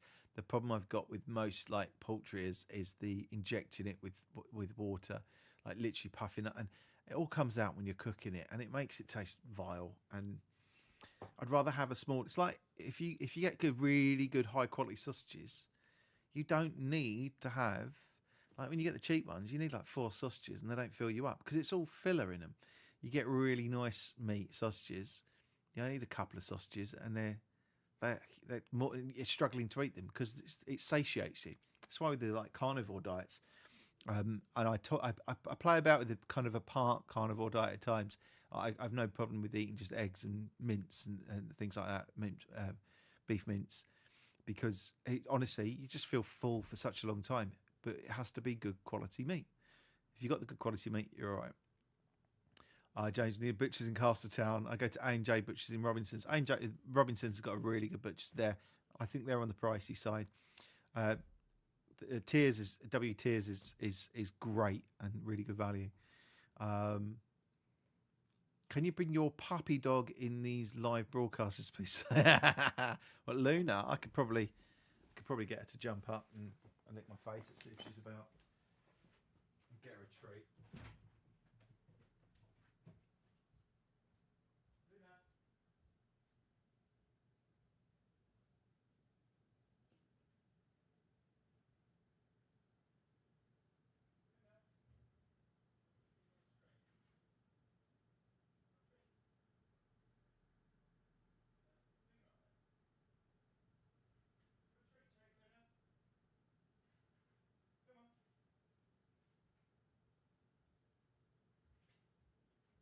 Come on. People want to see you. Come on. Treat. Right, I'm back. Because someone wants to see a puppy dog. Come on then. These are our favourite treats. Cheesecake limited edition. I've got about 6 bags of these carrot cake flavoured treats. A treat, come on, up here. Come on, can they see you? Hello. There you go. Gently done. Well done. This is Luna.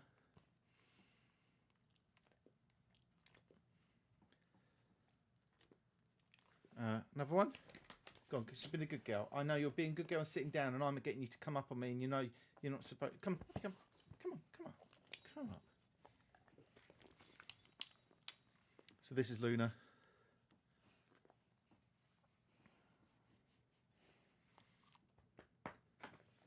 All right. I know. There's a whole bag there. You go back and see Mummy now. It's enough. They're saying hello to you. All right. Bella, let's go. Go see Mummy. That's a good girl.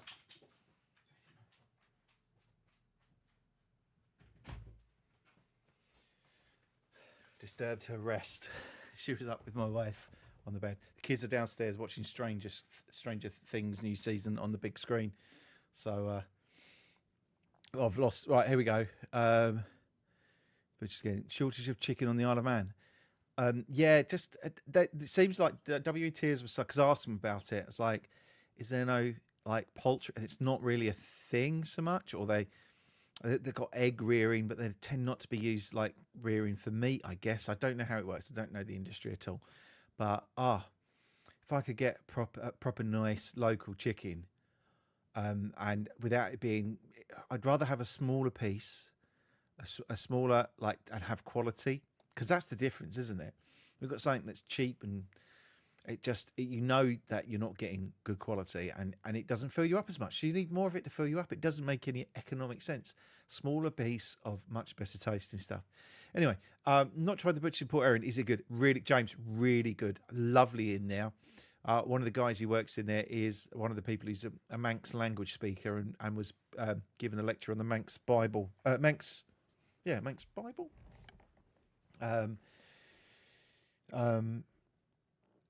Luna's lovely. She's a bit funny with strangers, but she gets, as soon as you get in the door, she's very good guard dog, very good guard dog.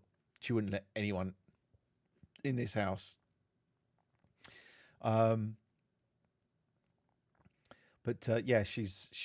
sorry, yeah.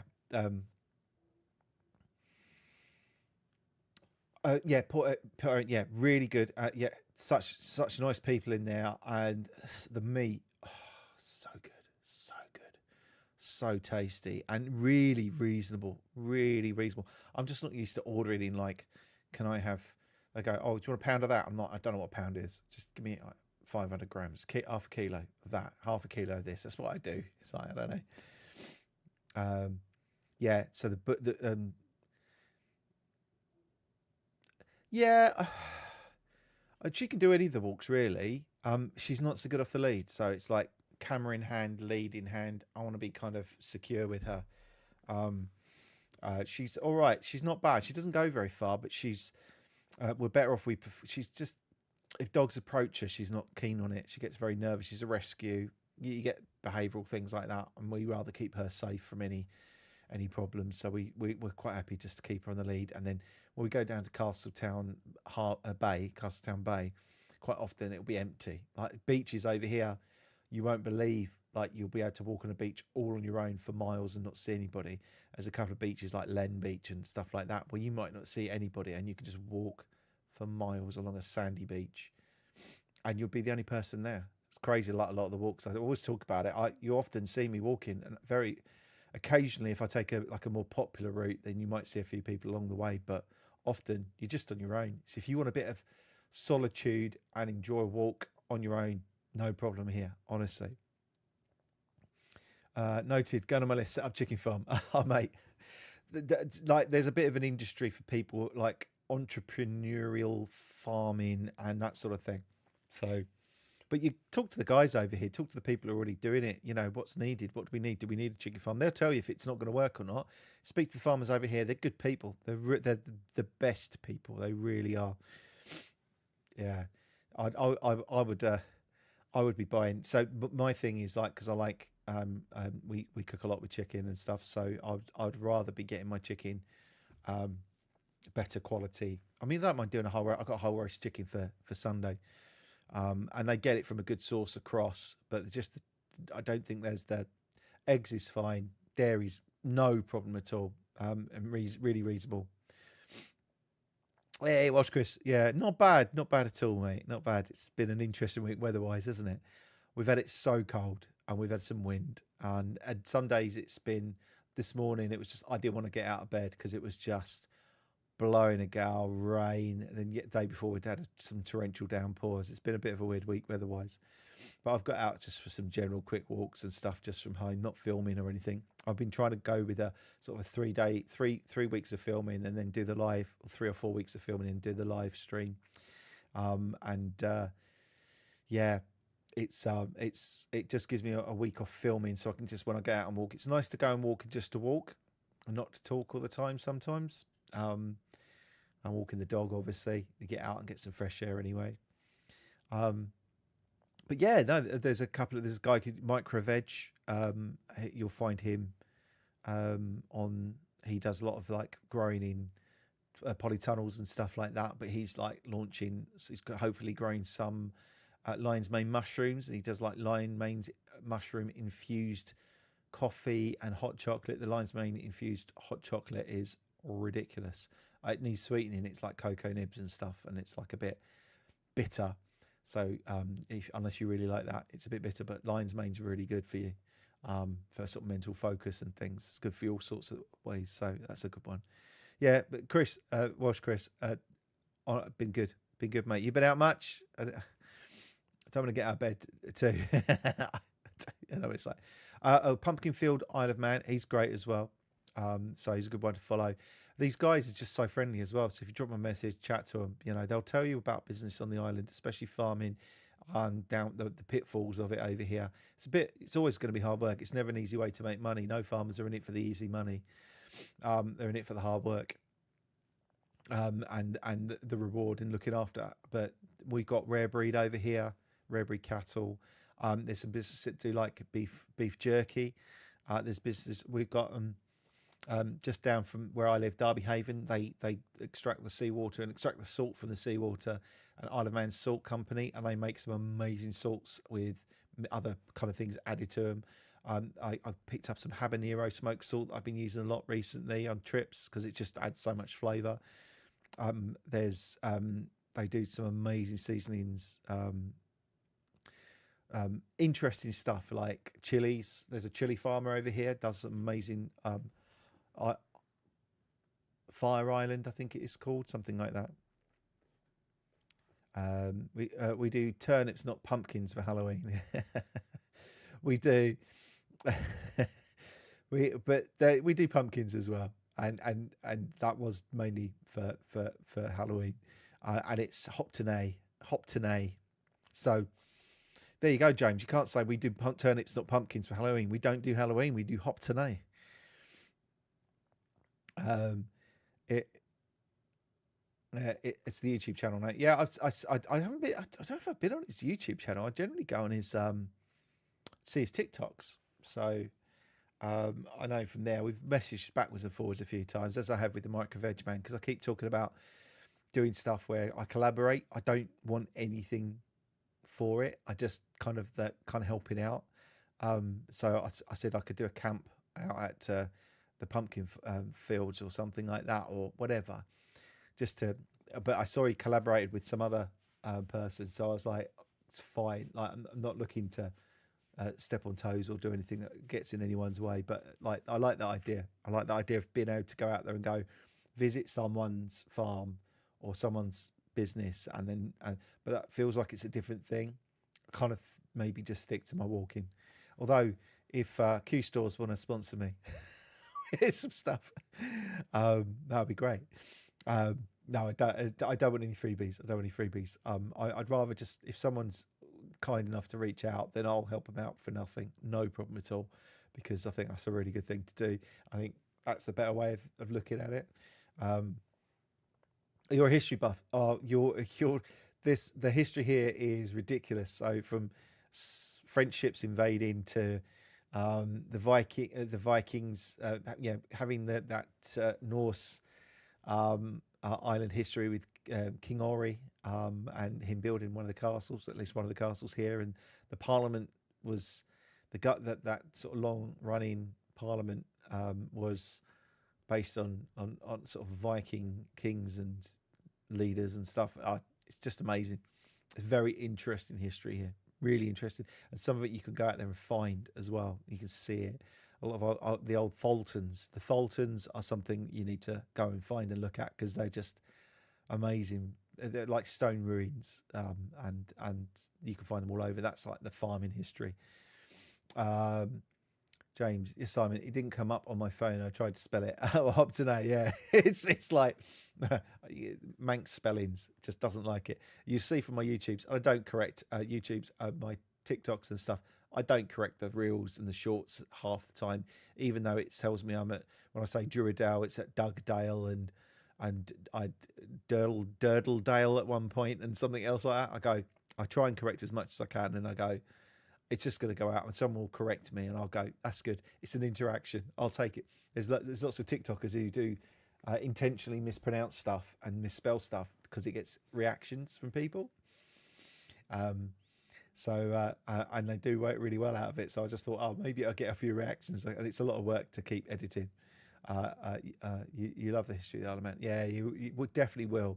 If you love history, and there's historical societies on the Isle of Man, as well as heritage societies and all sorts of stuff. So if you want to get involved in it, there's stuff weekly you can go to. You can join the heritage, like Castletown Heritage. You can join that, and you can go to weekly talks. And I think it's weekly, is it monthly? I can't remember now. But there's like Wednesday talks on that happen in my church, so I know about that. Background started in the car. Oh, perfect place. Geeky question, Simon. I fancy starting metal detector when I move over. Is that a thing there? Yeah, it can be. There's been lots of gold and obviously with it again with sort of Viking burials and things like that, you'll find stuff. There's loads. If you go to the museum, you'll find all sorts of like stuff that they found, swords and things like that. But yeah, obviously, usual thing, like the same sort of rules as in the UK apply with if you're going to go on farmers' land, and if you find something that has to be given to the museum and you get like a reward or whatever it is, all that sort of stuff applies. But yeah, metal detect, and I'd do it definitely. You'll enjoy it. You'll definitely enjoy that over here. Um, it's history related. You'll find stuff over here. You will find coins, and you'll find bits of jewelry and daggers and things that can be found over here. It makes me laugh when people do YouTube videos in the Isle of Man when they pronounce places. Well, it is a. I mean, I don't even pronounce. So I say Castletown, and Castletown is like no. I get told off that it's Castletown. I live in Castletown, not Castletown. I'm a bit too posh. I'm not really posh at all, as you might imagine. You see, I've got two daughters, and one has been speaking with a Manx accent since before she moved here, and I don't know what happened, but she just used to always have a little bit of an accent on her. And the other one is incredibly posh, and we don't know where that came from because it's definitely not me and my wife. I'm not Cockney or anything like that, but sometimes I delve into sort of my southeast accent, and that becomes a bit more London-like, if you like, and I start speaking like I can't even do it now. I can't even do it if I try. And other times apparently I sound posh. It depends on the company I'm keeping, but I'm neither posh nor rough as whatever. I don't do bad. So Castletown and Ballabeg. It's like when you're getting the pronunciation of the names for the memorials at Remembrance Sunday, and it's there's a surname that's spelled Kennaugh, and you think it might be Kenneth or Kennig. It's not. It's Kenyag. It's like almost like with a Y sound, Kenyag. That stuff like that can catch you out. That's a bit like the Irish names. But yeah, there's a lot of influence here from Ireland and from Scotland, and obviously the Viking influence, and having its own language. So the Bala being small. No, Bala's not small. Beg is small, and Bala is like a small farm or hamlet. So Ballabeg is like small farm or small hamlet. So Ballabeg, and you'll see Bala. So you see something ending in beg quite a lot and stuff with Bala, Bala, Balakiltheric, and then you've got the Iristains and stuff like that. And the language is amazing. If you want to learn language, it's good. It's good as well. Where we're up to now, hour and 42 minutes. It's flown by. Don't forget, if you're in here watching, and I would appreciate if you drop a like on the stream. It just helps people see it. It helps it later on. This will go. You'll be able to watch this back later at some point anyway. I am going to try and stick to like the 2 hours tonight because I overran quite a lot. So I'm going to try and stick to 2 hours. Did your omelette taste as good as you said in the video? Mate, James, honestly, like I don't know what it was. I think I cooked it slowly with that pan, and quite often I find when I do an omelette, it breaks and it cooks too much on the bottom, so it gets too hard, and for some reason it just worked really well. And I probably put too much cheese. No such thing as too much cheese. But with the Polish sausage, I've got some more of that Polish sausage. I've got a different one as well. I'm still avoiding the chili version, but my daughter's messaging me about. So I'm looking at my watch. My daughter's messaging me about what she wants for Christmas. I think she's the only one I've got left to buy for, or one of my daughters, I should say, because I've got 2 girls, 2 boys. But yeah, honestly, that would have been a great omelette at home. Now you make that on a pan over a stove in an old Tholton on the window ledge, and it comes out that well and tastes that good. Honestly, the best. I can't remember. Did I just use 2 eggs? I think I just used 2. Maybe I used 3. But it was really good. Really good. It was honestly stunning. But cooking outside. So one of the things I try and encourage people to do, one of my big things, is to get themselves a little kind of stove set together. Whether it be an alcohol stove or a gas stove, with a mug and a pot, and you can get, they're not, to get a good one's 30-40 quid. Go to Q stores, you'll be able to get that sort of thing. But making even if it's a mug of tea or a mug of coffee, and I get a 2-in-1 instant coffee. It's got to be the worst coffee going, I know, but it's a hot drink. When you're outside and it's cold and you make yourself a brew, something special about it. You're out in the woods, or you sat up against a stone wall, you're overlooking the mountains, or you're by the beach. If it's a cold day and you cook up this little mug, amazing. And then once you get into that, you'll be doing noodles and whatever else you fancy doing. It's honestly really good. Where was that Polish sausage from? It looks yummy. That was just a that was a Tesco's jobby. They I always say go down the go down the is it called international food aisle or whatever it is, because you'll always get better deals on things like lemon juice and stuff like that. It's so much cheaper than buying a lot of your ingredients in the main aisles because you get bigger containers of it for much less money. But we do have a Bulgarian store over here in Douglas. So they do a lot of the kind of Eastern European and other stuff. So you've got a few different like stores like that. You've got some Asian stores that do a lot of Asian foods. We've got a massive Filipino community. So there's like, if you like to buy, there's a really big one on the high street in Douglas, a really massive like Asian food stores, which does a lot of the seafood and stuff like that. So you get as much choice, if not better choice, than some places around. But the food's really good. A lot of that's imported though. Robinsons do an Asian section as well with a lot of imported like stuff basically. So you can get a load of like international ingredients, no problem at all. I really fancy the outdoor cooking you do. Yeah, Abigail, go for it. It's so easy to do. It slows you down. It makes you stop and kind of appreciate where you are. And there's nothing better tasting than food that you've cooked outside. And there's nothing better than a mug of coffee or mug of tea when you're sat in the ruins of a Tholton. It's just crazy how it's just a great place to be. And it's like another world.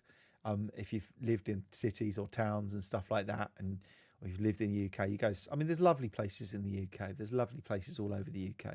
But you come somewhere here and I'm sat on the step of an old ruined Tholton with my cuppa and you go, for me, that's the life. There's nothing. It's what I dreamed of. It's the kind of really simple, stupid thing that kind of go, why would you dream of like sitting on an old piece of stone?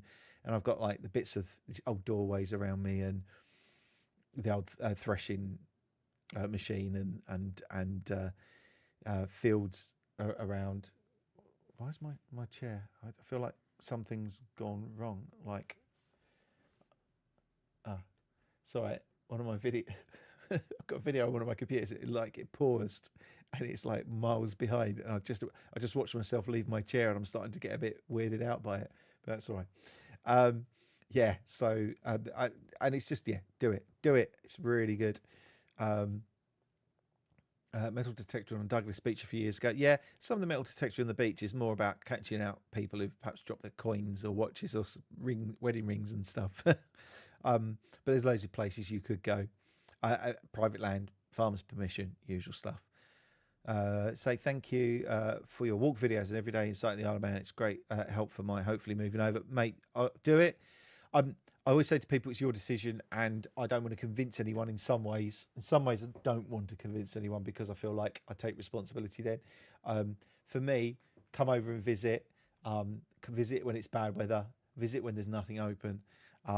But make sure you do like a couple of the places like the Sound. I love the Coffee Cottage at South Brew. I love South Brew. That's one of my favourite places. A couple of the beaches. Do the little kind of trips around. Visit some of the stuff, and you'll either fall in love or you won't. And if you don't fall in love with it, you won't fall in love with it. You know, it's just not for you. But I mean, like I say tonight, whole community out, all the kids from school. They laid on a Santa, and it's all done. Just the local community getting together and organising this stuff, and for charities and things like that. And it's like proper old school, what you'd have seen in the 70s and 80s in the UK, and here it is happening now still. Great community stuff, fireworks displays and stuff, drone displays you get. And you think you just wouldn't get it in necessarily in a little local village, or people may not get involved. They do here. I'm looking forward to Christmas, Boxing Day. They do the Boxing Day hunt. Obviously, there's no actual hunting. There's no foxes on the island anyway, but they get the horses are out in the square, and they use a scent trail or whatever, and but you get all the horses out and the hunting party with the dogs. It's just really cool. And then. They got the hunt the wren, and they've got loads of like little local traditions and stuff that are just so cool. What are you planning for Monday, Simon? Looking forward to watching your vids. I don't know. So my last one was real random. So I just knew it had been snowing and I wanted to get out. What have I got on Monday? So sometimes it happens later in the week if I'm ridiculously busy. On the And I've had a bit of a weird time with like being able to have time off on a Monday. Got a haircut on Tuesday. Need that. I have got a clear Monday. I don't know. Interesting. That's a good question, actually, isn't it? What could I do on Monday? Sometimes I do miss going back to places I really love. I've been wanting to go to back to White Beach.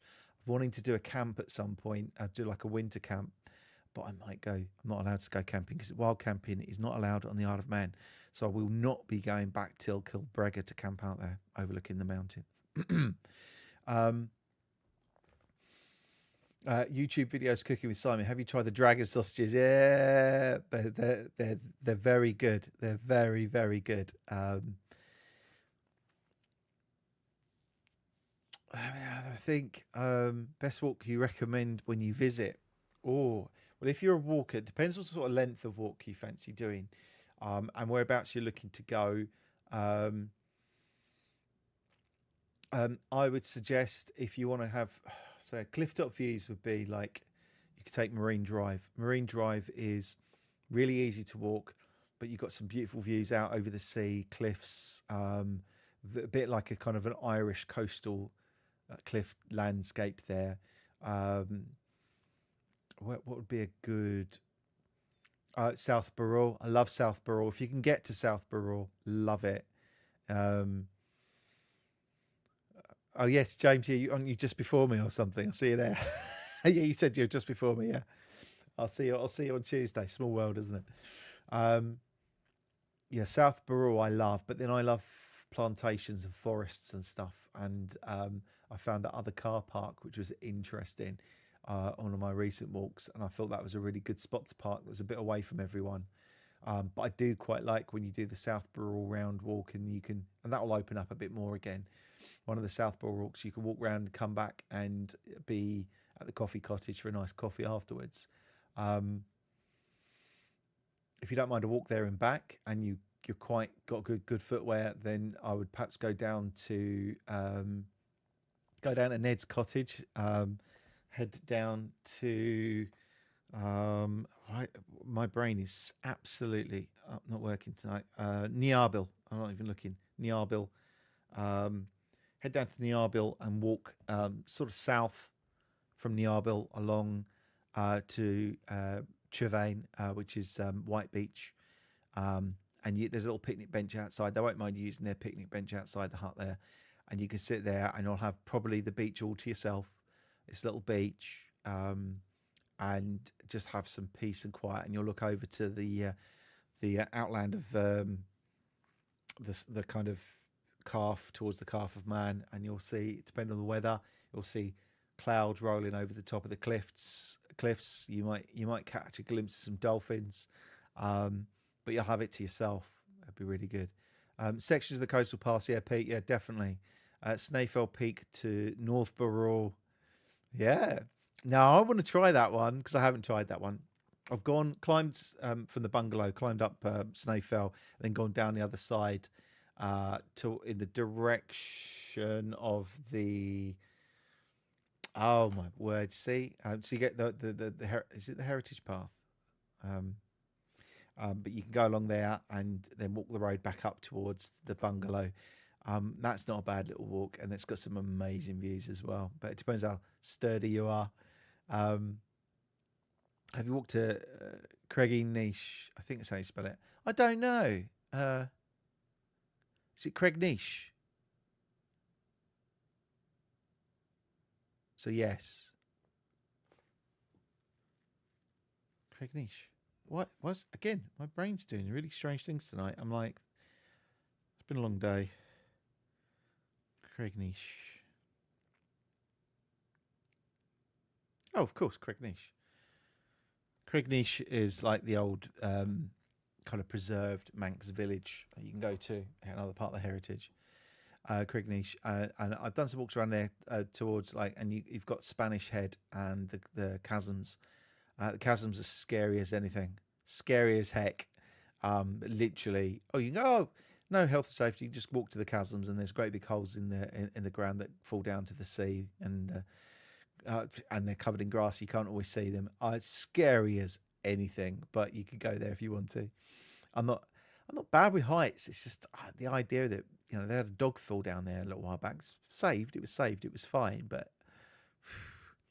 Machold Lighthouse. There's a bench out there with amazing view on a clear day. I'd love to explore. I think next year will be exploring more north of the island. It just it doesn't take long to get there, but when you're kind of adding it into your day, if it's 40 minutes to get there and 40 minutes to get back, and then you've got an hour or 2 hour walk, that's a little bit. Yeah, got to plan that into the day a little bit. So, but that's good. Machold is the church at Machold is beautiful. There's loads of little beautiful whitewashed churches on the island. Some little keels as well, some little chapels and things. But ridiculous views. Point of Ayre is a lovely place to visit. Again, somewhere you need to drive to rather than catch a bus or anything like that. But that's a good one. Where else? Yeah, there's a million walks. I would say places to visit would be something like the Sound. There's nothing like the view of the Sound, perhaps from the Sound Cafe, but the view of the Sound is just one of those places that just made me feel emotional.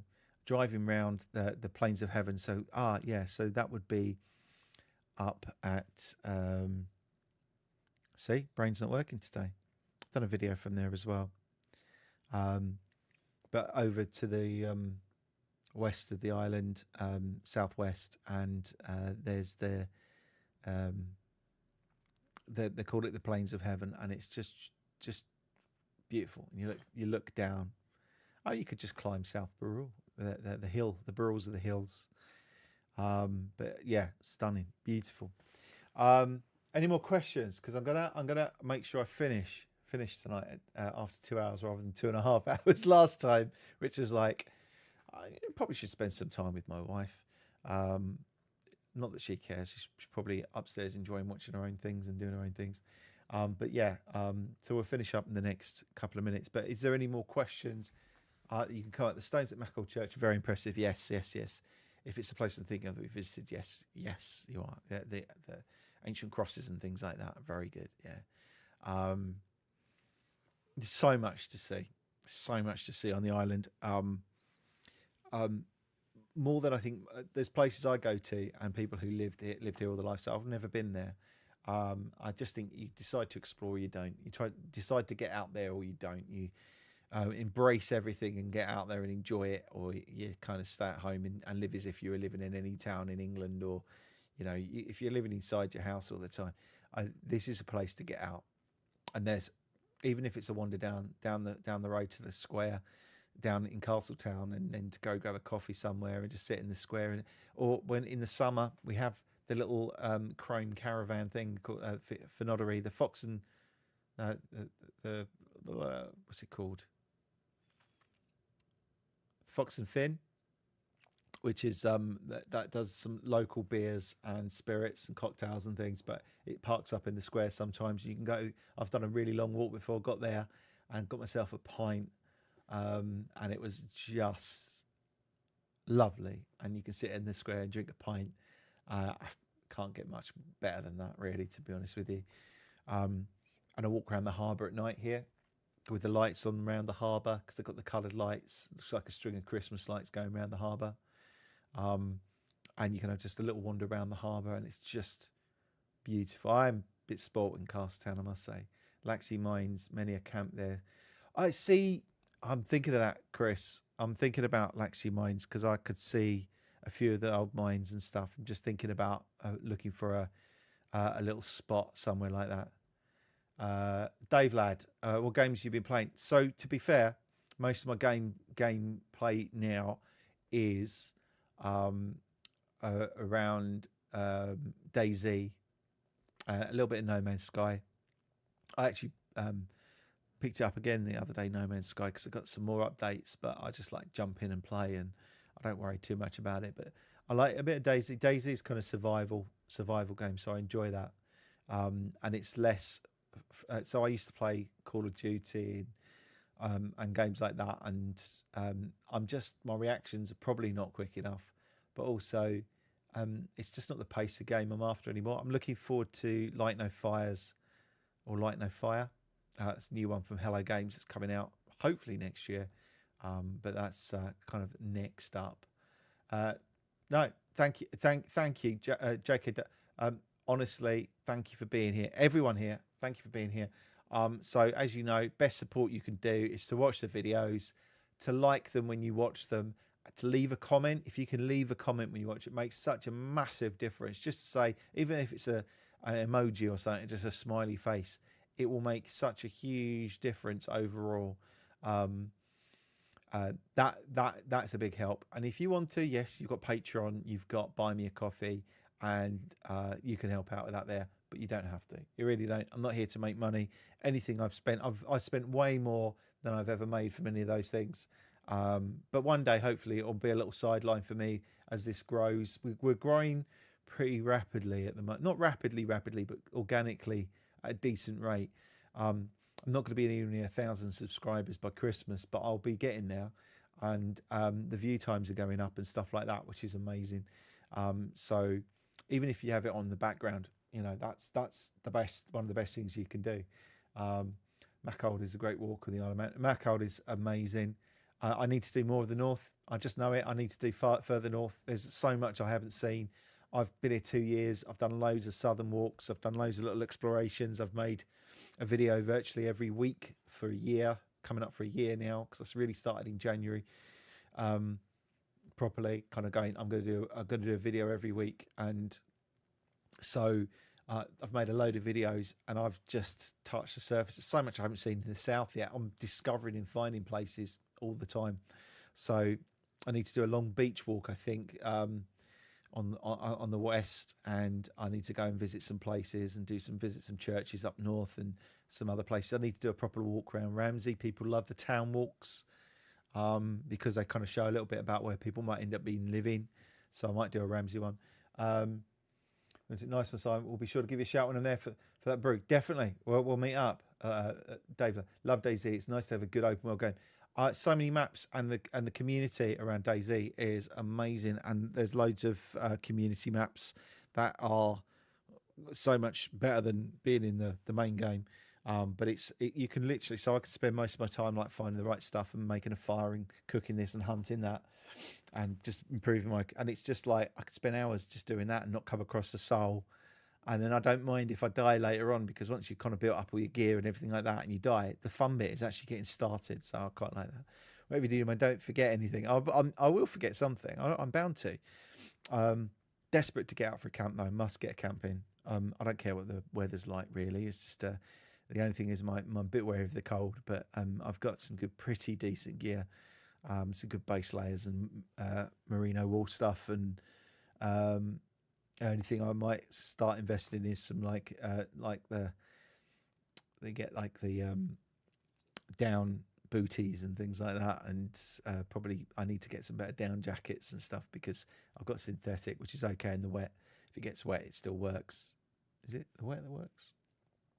But it's a bit bigger, bulkier. I like kind of the hydrophobic downs and stuff. But the jackets are so expensive. So eventually I'll do that.